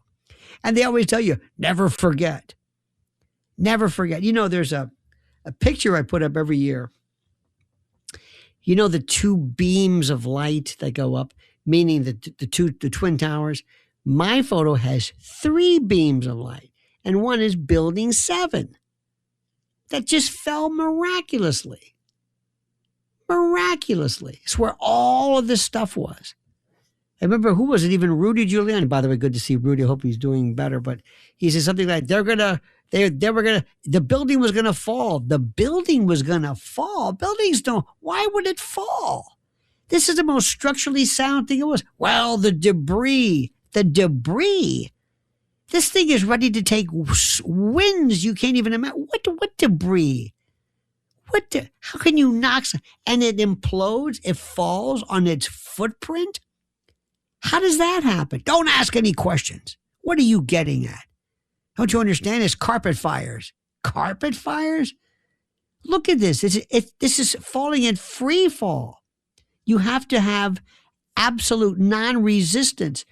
We sat there and looked at this thing and said, we still do it. There's no hope for us.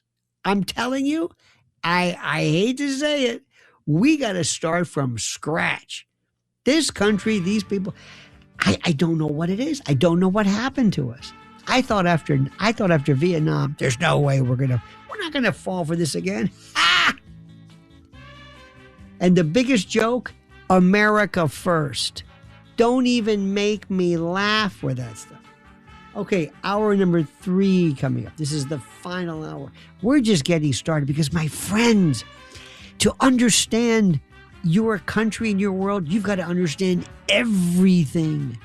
I mean, everything.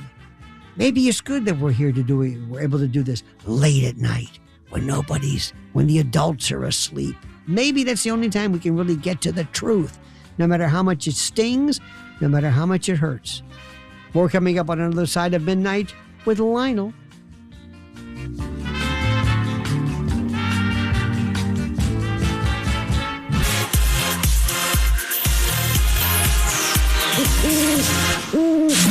It's Another Side of Midnight with Lionel.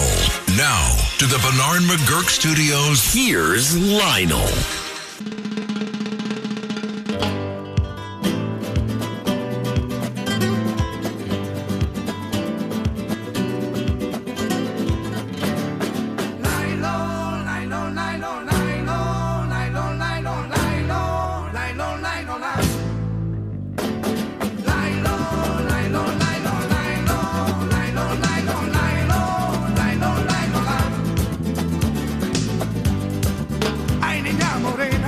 Alrighty, Lionel with you. This is the final hour of this thing of ours where we are just discussing everything on Another Side of Midnight.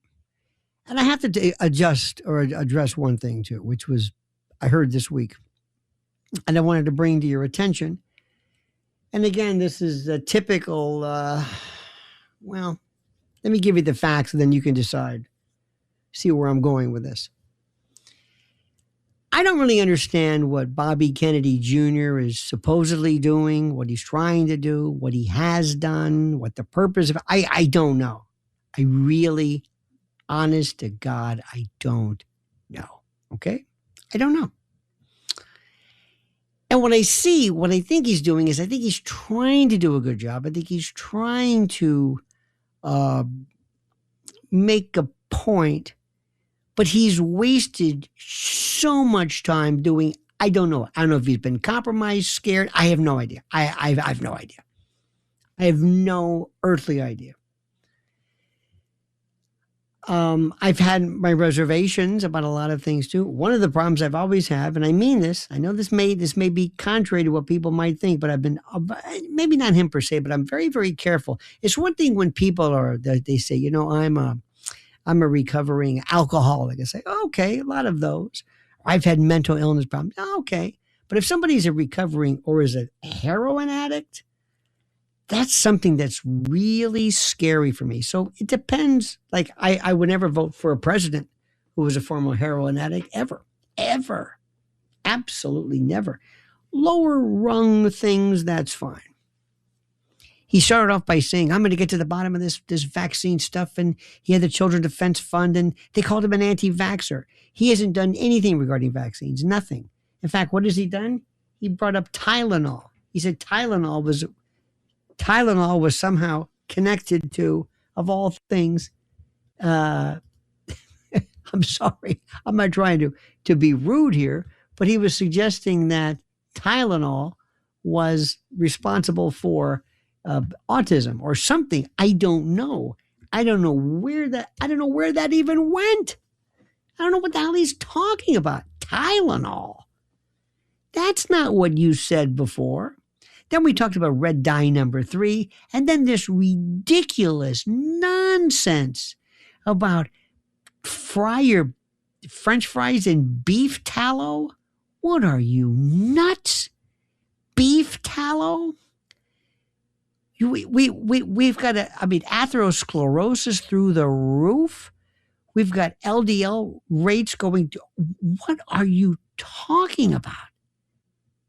Beef tallow. And people just say, hey, this is great.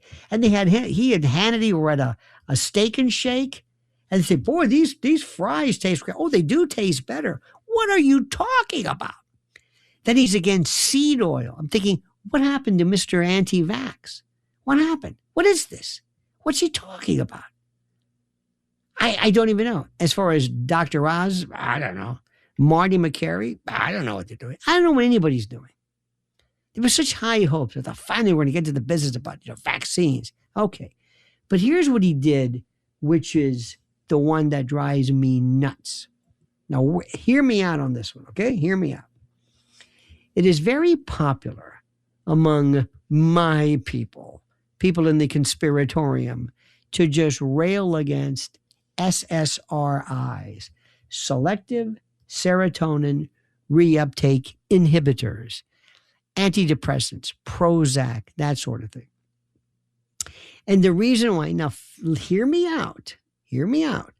The reason why is they said there has been a link, a connection, a causal nexus between people who use these drugs, people who either use them but also withdraw from them, or various combinations. And they will point to the Columbine shooters were on antidepressants, okay? Other people were on antidepressants. And when people stopped taking the antidepressants, they went crazy. So this week, you've got that Ella, that weird looking, the Kamala Harris's stepdaughter, the quote model. Hell, I could be a model. If she's a model, I'm a model. And she does this impassioned, flat affect, SSRIs. I've been taking them for 20 years, and I don't know if this is a good idea. Okay. And they're saying, that's what Bobby Kennedy's been saying. I want you to listen to me and listen very carefully. SSRIs have saved people's lives. Do you hear what I'm saying? Saved lives. There are people listening to me right now who are able to function because of SSRIs, who couldn't get up in the morning, who were inert. They had anhedonia, no pleasure, nothing. They would cry. It was horrible. You talk about suicide rates. So this came along and they said, hey, look at this. We found out that people who either were taking SSRIs or getting off SSRIs, that there was a connection in murder-suicide. Believe it or not. He goes, yes, you're right. In fact, if you look at the literature, number one in terms of either effects or side effects, or as I call them effects, it was this murder-suicide, whatever this homicidal component was. Okay, now, the thing that people missed, the most important thing for people to understand and to grasp, was why do you think people were taking these things in the first place? Because they were, wait for it, big drum roll, depressed. They were depressed. That's why they were taking them. So guess what? There was a higher incidence of people who were depressed, doing things which looked kind of like stuff that depressed people do. And they missed the point. So Bobby Kennedy comes along and he says, and by the way, they should be, I think they were overprescribed. A lot of people, there's a whole generation of kids who take far too many psychotropic and psych meds than need to be done. And I'm no expert, and even psychiatrists will tell you, but they've saved lives. The same thing, you've ever met these people who don't like statin drugs. Statin drugs save lives. The number one cause of death in this country is coronary death, atherosclerosis. What are you talking about? And the new version is going to be looking at LDL levels. And you should also check your Lp(a), lipoprotein A levels, because that will tell you your genetic propensity for sclerotic thrombotic death. We've learned so much, but you get these idiots on YouTube or Instagram who all of a sudden they're experts. Oh, no, don't take, no, because butter's good for you and cholesterol's good for you. And so we're awash in these kind of like what's hip. Here's Bobby Kennedy. I'm deep frying a turkey. That's terrific. I'm bringing oil into a turkey. Not only that, the turkey that I'm hitting has more recombinant DNA and antibiotics, and it's just I don't even know where to start. I don't know where to start. I don't know what happened to him. I don't know where we're going with this. Why do we pick people? The one thing that I will tell this president to his face, if he ever wants me to tell him anything, because I like him. I don't like everything he does, but I like him. But the biggest mistake is, Mr. President, just because somebody looks good or somebody has a TV show or somebody's popular or somebody can do push-ups and pull-ups or somebody who kisses your arse doesn't mean he should be somebody that you necessarily pick to maintain these positions of authority. Now, if that's problematic for you, you're not paying attention. Because first and foremost, I am an American citizen, and I will bow to no one. I am not a member of any club, any party. I'm about America and America first and America only. And my only guiding light is the Constitution. Period. Nothing else. And that's the way I've always been. That's the rule book. Don't ever it's not the flag. It's not lapel pins. Remember, the bigger the lapel pin, the less they know. Okay? It's a cover. It's like an indicator. There's an inverse proportionality. People are walking around, they have no idea what the Constitution even means. There are people still walking around who don't understand the Dobbs decision regarding abortion. They don't even know this. They don't get it. It's just, and I don't know if it's our school system, if it's the incuriosity. I don't know. I hear people say things on a regular basis that just drives me nuts. And the reason why is all you've got to do is you've got to understand. And the first thing you've got to do is you've got to realize that the number one way to completely destroy a culture is to have them know nothing. Shut off their knowledge. Shut off the truth. Propagandize things. Make collective groupthink the way of the land. Start having people becoming like cheerleaders to repeat the mantra, the rote, the kata. That's how civilizations fall. 800-848-9222. Matthew in Chicago. You're on Another Side of Midnight with Lionel. Good morning, Lionel. My name is Matthew Kennedy. How you doing this morning? Matthew Kennedy, stand up. Let's all salute the one, the only, the inimitable, the ineffable, Matthew Kennedy. Ask for him by name. Go ahead, sir. Yes, sir. Well, I would like to start off by saying, Lionel, I'm 33. I was born in 1992. August 31st was the day. But anyways. You're a Virgo. Yes, sir. August Virgo. Absolutely. I'm the 26th. My grandma's the 28th. We're all kind of similar. We're all kind of similar in our way. Yes, sir. So I figure that's why we're here right now together, just like she would have been. Synchronicity. You understand? And one of the things I'd like to start off mentioning is that none of this is personal, and all of this is coming from a viewpoint of a 33-year-old man in this country that grew up in the 90s and kind of saw both sides of the floor with regards to I went to college, I graduated, I had a high school, typical American high school, 8th grade through 1st grade. Catholic I got you. School. At the end of the day, sir, I learned a lot, and some of the stuff that as I grow into an adult now, as a young man, it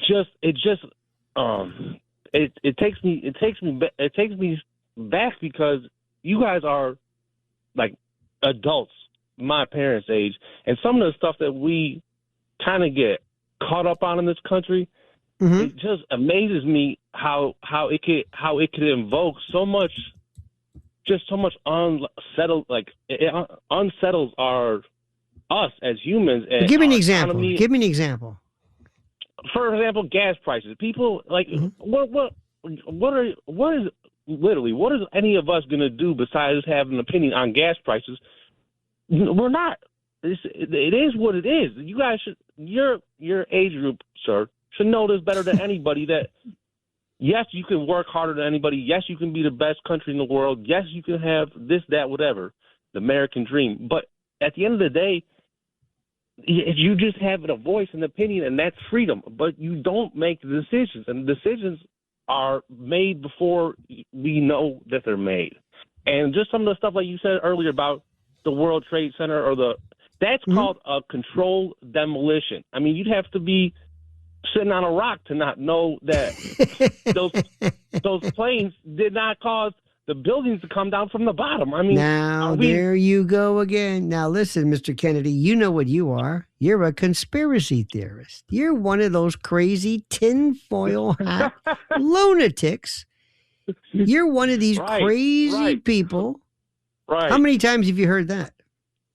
You know, I don't take offense to it because I don't have time to argue with illogical database of you know. I'm not Matthew, do me a favor. Stand by for a second. I'm going to put you on hold. I'm going to get bored. I'm going to get back to you because what you're saying is extremely critical and extremely vital. Let me remind you, this is Lionel with you on Another Side of Midnight. It's Another Side of Midnight with Lionel.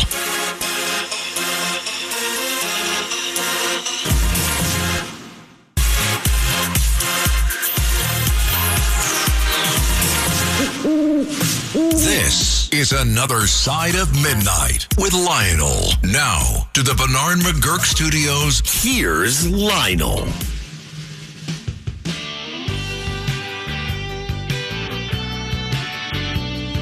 All righty, my friends, Lionel with you. This is Another Side of Midnight. Our number is 800-848-9222. We're talking to a young man who's angry out of his mind, which I love. He is a conspiracy theorist. He has his own tinfoil hat, and I love it because I wear that particular moniker with a notion of pride. Because remember, like Gore Vidal says, I'm not a conspiracy theorist. I'm a conspiracy analyst. Now, Matthew, again, how old are you, my friend? How old are you? I'll take all that as a compliment, yes. Sir. And I'm 33. I'll be 34 in August. One of the things, let's talk about, do you ever try to tell this to people of your own age group? Do you ever have them look at you like, what are you talking about? What are you talking about? And you're trying to get their attention and they'll look at you like you're a nut, like you're a lunatic. You ever had that happen? Of course I have, but I would say there's less of that with my generation, and to be perfectly square with you, good. It's more accepted to hear out other people in my generation, from my point of view, than in the older generation, say my mother's or grandfather's generation. Good. I'm glad to hear that. Yeah, and that's the whole that's that can't be the whole moral of the story. But the moral of the story is that you have to hear both sides to have an opinion. And if you're going to come at it, you're going to come at it. Go ahead. No, please. I'm sorry. Don't mean to interrupt. No, I was saying, if you're going to have an opinion in the first place, at least stand on the island that is based in some sort of conscientious rhetoric that could make sense to people younger than you, like teachers teach kids. Our kids are so important, and we don't give kids enough credit with, you can give a kid a computer and he'll know the thing backwards and forwards before you could blink. And that might be a good thing or a bad thing. And then that starts a whole new section of the show. But the point is that we kind of have a problem right now, sir, where the rhetoric and the actual opinions and the actual point of what we want as people in the United States citizens and good God willing people is that we want to build a future and to have success and to make great relationships and live a life that we're not going to build a stone obelisk to have people remember us, but we want people to remember us as friends and as lovers and as good employees and good bosses. And I think your generation and my mother's generation and grandfather's generation were such hard workers that it's just become like you got to go gung-ho, and anything that doesn't work for you, for your pocket or for your family, is just discredited. And it's just, we need to be more united. And I appreciate you letting me kind of go on. No, I appreciate it. Let me just say one thing to you. Please stop this one thing where you said, everybody's opinion. No, excuse me. If there's somebody standing on a subway platform and they're talking to their hand, I don't want to hear their opinion. Right. There are some people who are they're full of, I don't have to hear people who I think don't know what they're talking about. For example, I think I told you this before. During the Vietnam War, and I saw this. There was a group of people who said the Vietnam War was the subject of contrived. It was contrived nonsense. It was a joke, and it was the Gulf of Tonkin, and the Gulf of Tonkin resolution was a pretext. It was done deliberately to get us into the war. Now, for the longest time, Matthew, they said, not only is this a conspiracy theory, but you're un-American. How dare you say that? Guess what? One day in an NSA, this is years later. I mean, who knows, in the 80s, I don't remember the particular date, but they absolutely positively admitted everything as yep, that's true. We live in a country right now. Think about this. We live in a country where we have this group of people called Iran. And when I try to tell people to say, do you know how some people see us from their point of view? They'll say to you, I don't care. But imagine in 1953, you have Mossadegh. This guy was basically, we overthrew him through Kermit Roosevelt. This was Operation Ajax, it was called. It was absolutely, positively, 100% a fact. Not only that, we had Arbenz, we had, the CIA basically was this organization which was there to enforce big business and, and then government might be able to partake. A lot of tentacles. I got you. Yeah. Everything that we said is the truth. Now, they don't care. They don't care. During the Vietnam War, it was does this sound familiar?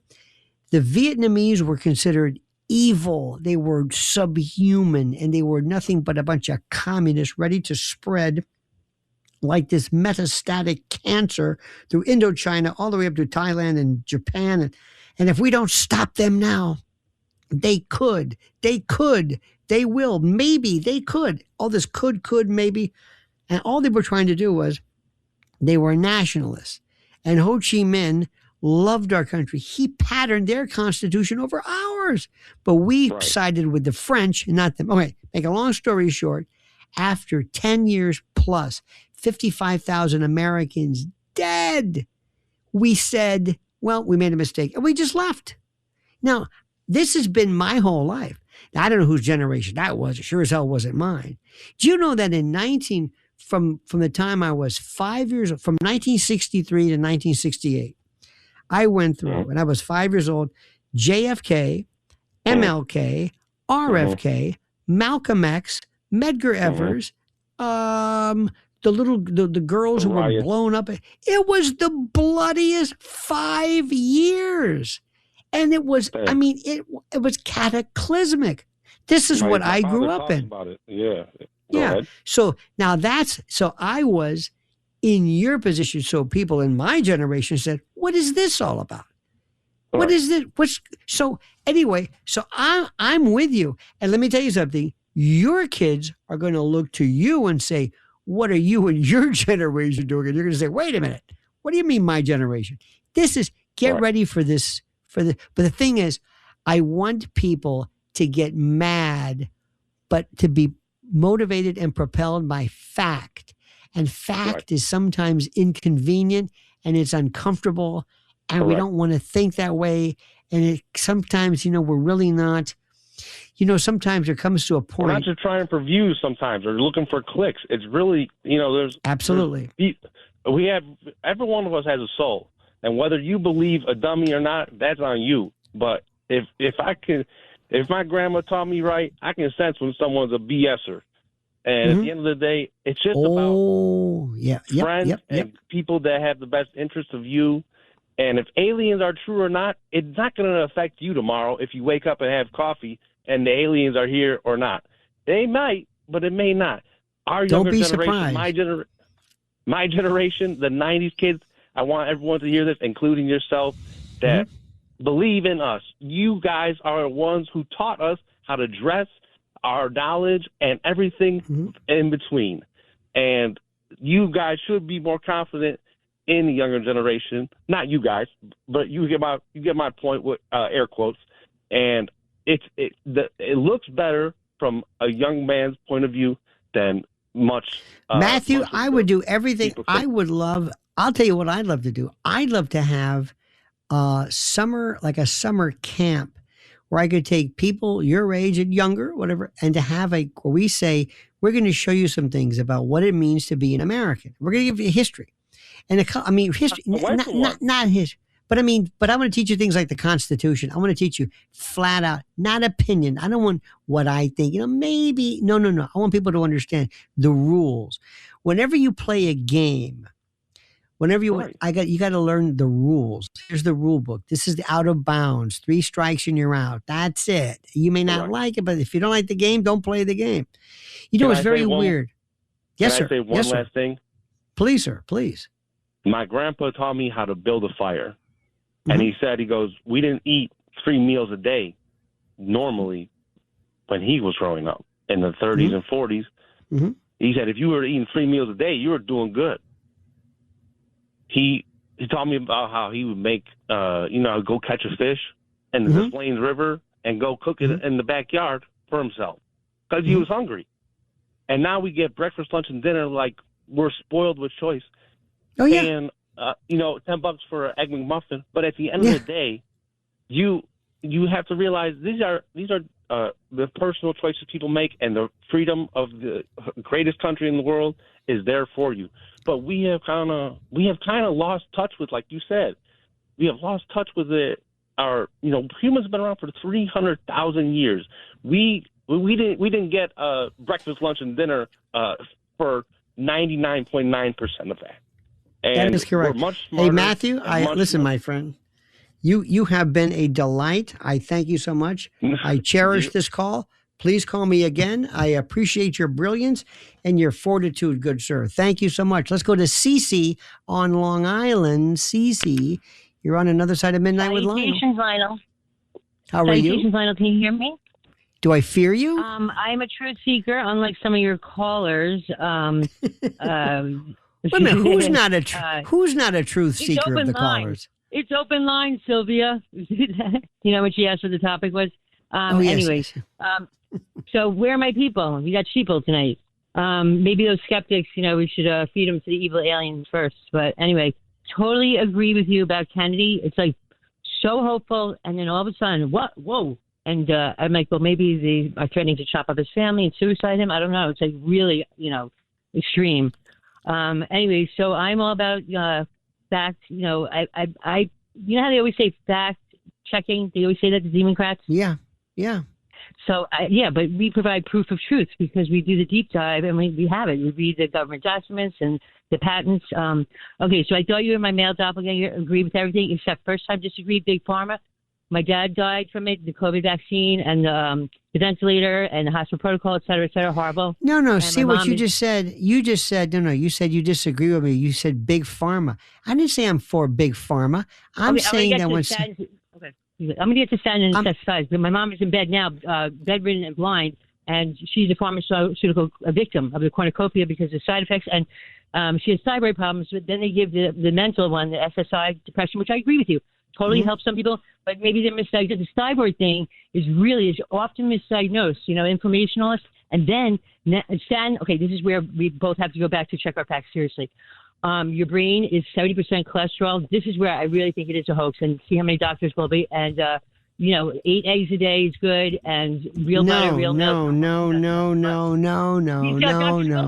whistleblowers now? You don't think absolutely not. That is ridiculous. In fact, you should read, and I thank you for your call. You should read the Harvard nurses study. You should read the Harvard nurses study about cholesterol, eggs. No. This is, I don't want to get into this stuff, but this is about, because you have enough cholesterol. Cholesterol is not a problem. There's no doctor who's ever said, listen, I got a problem. What? You don't have enough cholesterol. You don't have enough fat. Eat fat. It's like people who go into this perpetual thing about olive oil. This is the thing that just drives me nuts. Where did you get this olive oil thing from? Oh, it's good for you. You don't need olive oil. It's good for you. Good for you? You mean it's better to eat olive oil than not have it? That's what good means. No, that's not true. Water's good for you. Water's essential. They just make this stuff up. They just say, I'm not saying it's going to kill you. I'm not saying it's not delicious. I'm not saying any of that stuff. But they bring up this Mediterranean diet stuff. It's heart healthy. It's nonsense. What are you talking about? It's never been said. It's 100% fat. These things that we say over and over, it just, I will never understand. I swear to God, it fascinates me how many. There was a study I did. I hope you listened to my stories. I guess the local folks get them. I do a 5-minute news story. And there was something involving, I think it was in the British something, or the British Royal, whatever it's called. And they had this story. They said they made up a fact of British or somebody, military soldiers, cloning wild raccoons that were rabid or something. And they made it up. They just made it up. And they asked people if they had heard of it, whether they believed it. And some people believed it. Like 8%. Some people believe things. They believe stuff over and over because you hear it repeatedly. How many people have heard that they've proved, and they always say this, they proved. Who are they? Well, who are they? Well, they proved that during full moons, that 911 calls have a greater frequency, that emergency rooms are filled, that police officers get more calls. They proved it. You ask any cop, you ask anybody, they proved it. They never proved any of that. It doesn't make any sense. None of it. There are people who say, well, don't you understand? The moon controls tides. No, it controls tides in open systems, like maybe, seas, but not lakes and glasses of water. We're a closed system. Our liquid is closed. Not only that, most of the stuff, the moon that people talk about, happens at night. Or they reference to things that happen at night. And what do you think? Crimes happen more at night. I don't want to go through it again, but people swear by this. Look, how many times did your father or mother ever say to you, don't go swimming after you've eaten? Because you'll get cramps and you'll die. You'll sink like a rock. You won't be able to move. The blood goes to your viscera. You'll get a cramp. You'll die. Don't go swimming after you've eaten. And they believe this. I remember somebody told me during polio, they said, don't sit on a wet towel. I said, where did you get this from? I don't know. They just say it. They say these things. How many of you go into vitamin stores and buy vitamins in a bottle? How many? And you say, well, it's good, right? Not necessarily. Are you saying that the bioavailability is the same as eating the thing that has whatever this, you want vitamin C? Eat a green pepper. No, no. Eat a green pepper. It's bioavailable. The phytonutrients are superior to anything you're going to get in it. I mean, we're just programmed to think things. All of a sudden, do you remember, as do I, Jim Fixx, The Art of Running? Nobody ran. Nobody jogged. Remember gyms before Stay Hungry and Pumping Iron? Arnold Schwarzenegger. They had Vic Tanny. They had Jack LaLanne. They had the gym, Gleason's gym. They had boxing gyms. Nobody worked out. Remember, they said, be careful, you'll get muscle bound. You're not going to get muscle bound. Anyway, all of a sudden, now that's a part of our things. We go through fads. And not only do we go through fads in terms of our own personal lifestyles and diets, but through our political thinking. We think things. We just imagine things. It's fascinating. Let's go to Danny in Westchester. Danny, you're on Another Side of Midnight with Lionel. Oh, hi, Lionel. Great show. You could throw in Charles Atlas and Joe Weider and Jack Lane. Those are the guys. Vic Tanny. Yeah, I think the kids of your generation hated Jack LaLanne because they had to watch that before the Rascals came on, the Little Rascals. Right. And With that the funny dog was- that unitard but he was really way ahead of his time. Oh yes, and I didn't even know. Well, I didn't even know. Well, you have insomnia when you buy the Jack LaLanne juice twice, right? You're up all night and you buy the damn thing. I didn't even know he was a vegetarian. The way he looked, you'd think he was eating like he'd go out on Second Avenue and shoot a water buffalo during a snowstorm or something, you know. But he says he was a veterinarian and stuff, or vegetarian. Not a veterinarian, a vegetarian. By the way, let me ask you something.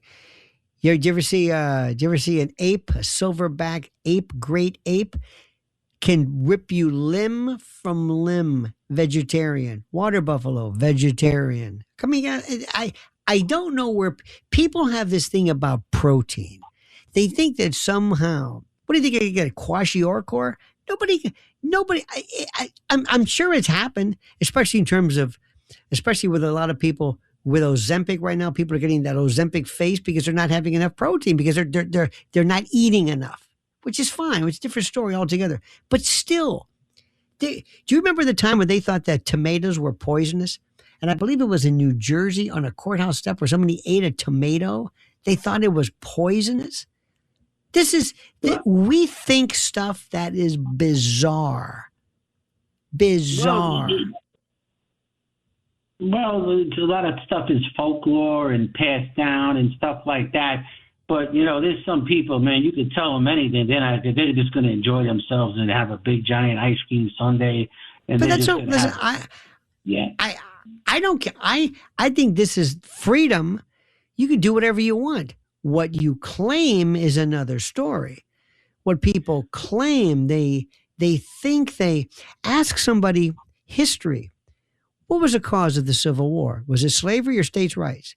Listen to that one. You're going to love that one. Just listen to what people say. They just say things, and it depends where they're from. It depends upon what they think and what they're told and how they, I got news for you. Whenever you try to dispel a story that is part of our folklore. For example, don't ever get near landing on the moon if you know what's good for you. But do me a favor, Danny. If you ever get a chance, check out the thickness. Just look at what they wore on the moon. Just look at it. Whenever you get a chance. Well, I will, Lionel. But they also talk about. Well, Nixon made the phone call to the moon. Come on, his phone call went to NASA, then it went up to the moon. But the thing is, I always thought, listen to these crazy Iranian leadership and everything. If we showed them the movie Animal House and then brought them to wrestling matches, would they be going back to their rooms going bee, bee, bee, bee, bee, bee, bee, bee? You know what I'm saying? American culture and everything is so fascinating from A to Z and one to infinity. What goes on in this country. I think I missed your point. If we were to show the Iranians Animal House, are you saying they would like it or they would think we're demented? No, I think they wouldn't understand it. Like they would think like John Belushi was the Grand Poobah of America or something. But something you brought up that. Do you drug think that people take. Wait a minute. Do you think they're stupid? Do you think Iranians are stupid? I don't understand the point you're making. I think they wouldn't understand our culture. Do you think Iranian? Do you think Persians are living in the 4th century, that they just don't understand, that they're walking around because they wear a funny hat, that they don't know what's going on, that they're living in some darkness? They're walking around wondering this modernity. How do you people think with your weird contraptions and your flying machines? And do you really think that? No, the oil money bought that modernization. Come on, man. No. Man. I'm not talking about it. No, I'm not talking about modernization. I'm talking about, do you think their mentality, the way we make them sound? By the way, Danny, thank you for your call. The way we make them sound is that they're backwards, or they don't know what's going on, or they don't really understand our sensibilities. That's very dangerous when you see that. Let's go to Lance in New Jersey. And Lance, you're on another side of midnight with Lionel. Lance, are you there, Lance? I don't think so. Lance isn't there. Scott in Indiana. Scott, you're on another side of midnight with Lionel. I listen to you to get the truth, and you've been even better since you've been on the weekends. And I'm plant-based too, and I would never turn my kid in. And I get the plant-based stuff, vitriol from both sides, big time.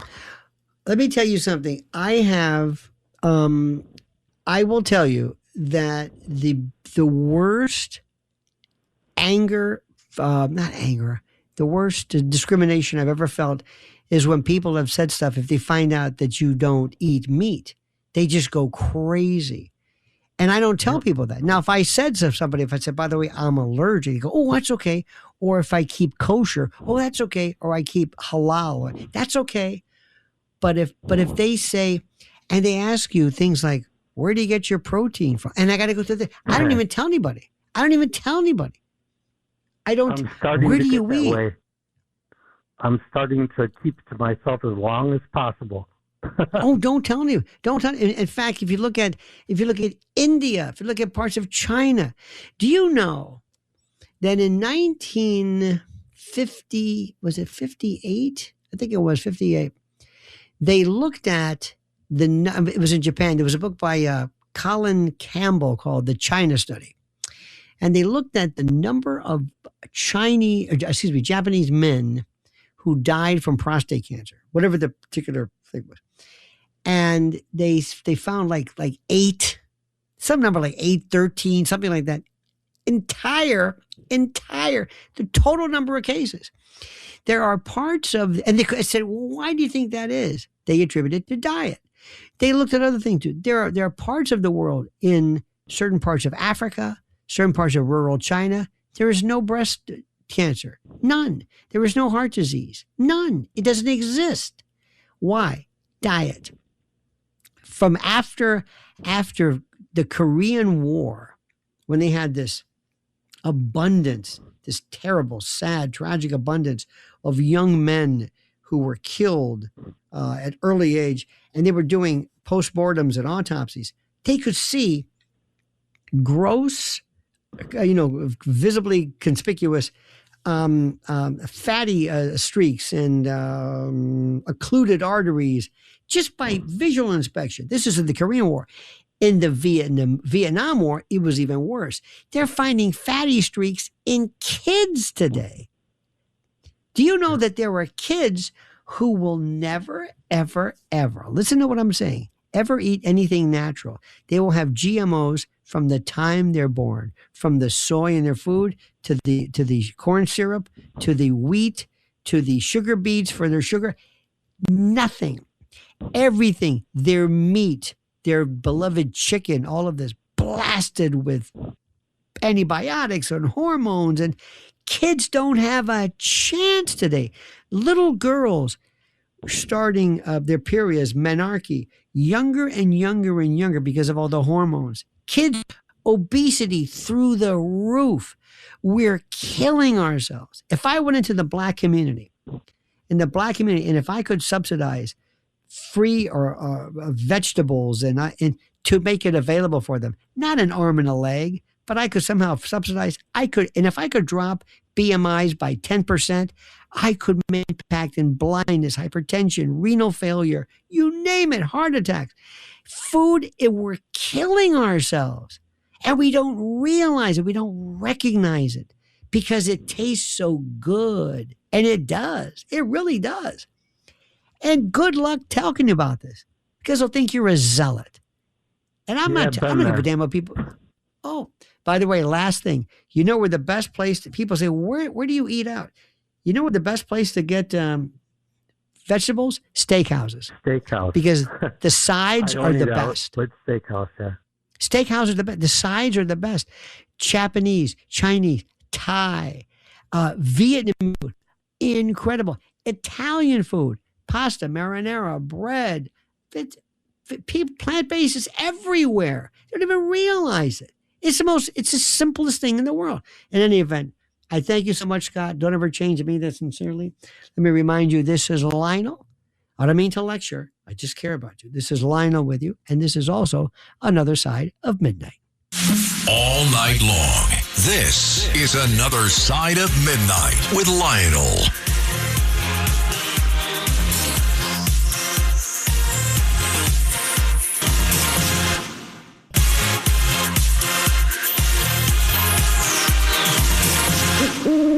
This is Another Side of Midnight with Lionel. Now, to the Bernard McGurk Studios, here's Lionel. Alrighty, Lionel with you. This is Another Side of Midnight. Let's go back to the phone. Let's get as many calls as we have in. Let's go to John in Chicago. John, you're on Another Side of Midnight with Lionel. Lionel, John from Chicago. I thought I lost you, buddy. What are you talking about? Well, I mean, I drive during the week, and you were my mainstay, and all of a sudden you disappeared. And, nothing like. I must say, the announcement was not exactly the most profound, but I am here and loving this. But now that you've called, I'm okay. Talk to me, John. What's on your mind? Well, I just wanted to call and say hello, and I'm glad that I found you again.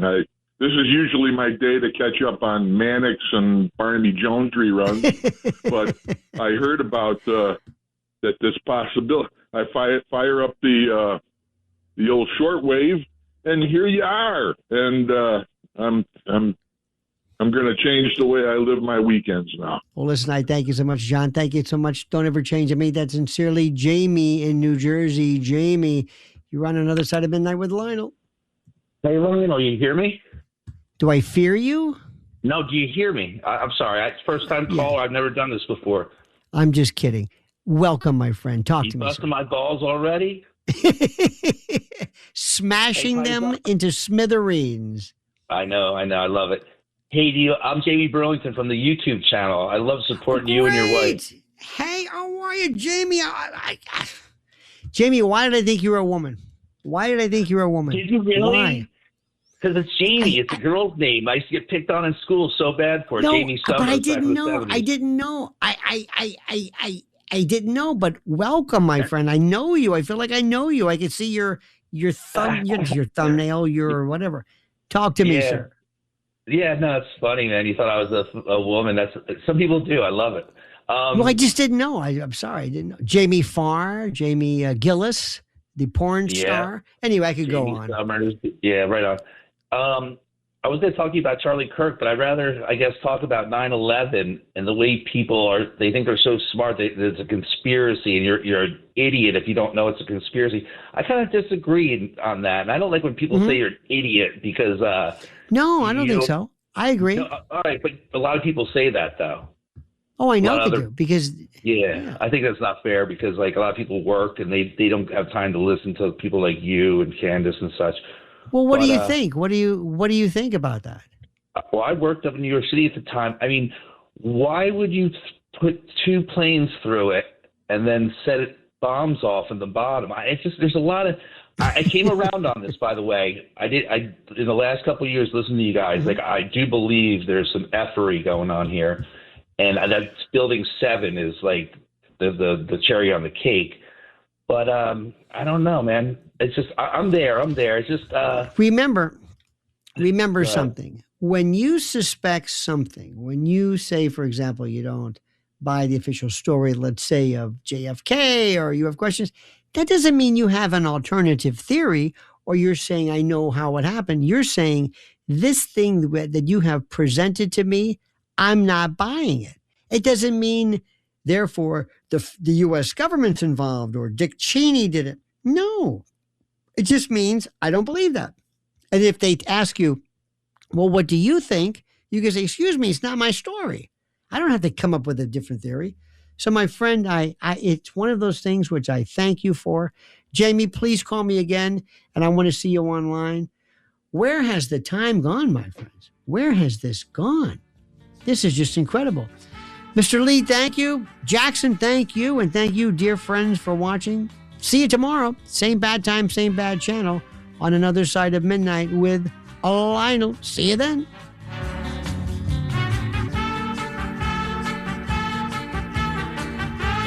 Thanks for listening to The Rita Cosby Show. You can hear The Rita Cosby Show weeknights at 10 on 77 WABC. If you like the podcast, share it with your friends and listen anytime at WABCRadio.com and download the WABC Radio app. Hit that subscribe button on all major podcast platforms. Plus, follow WABC on social on Instagram, TikTok, Facebook, and X. See you next time for a new episode so you never have to wonder. What the heck is going on here?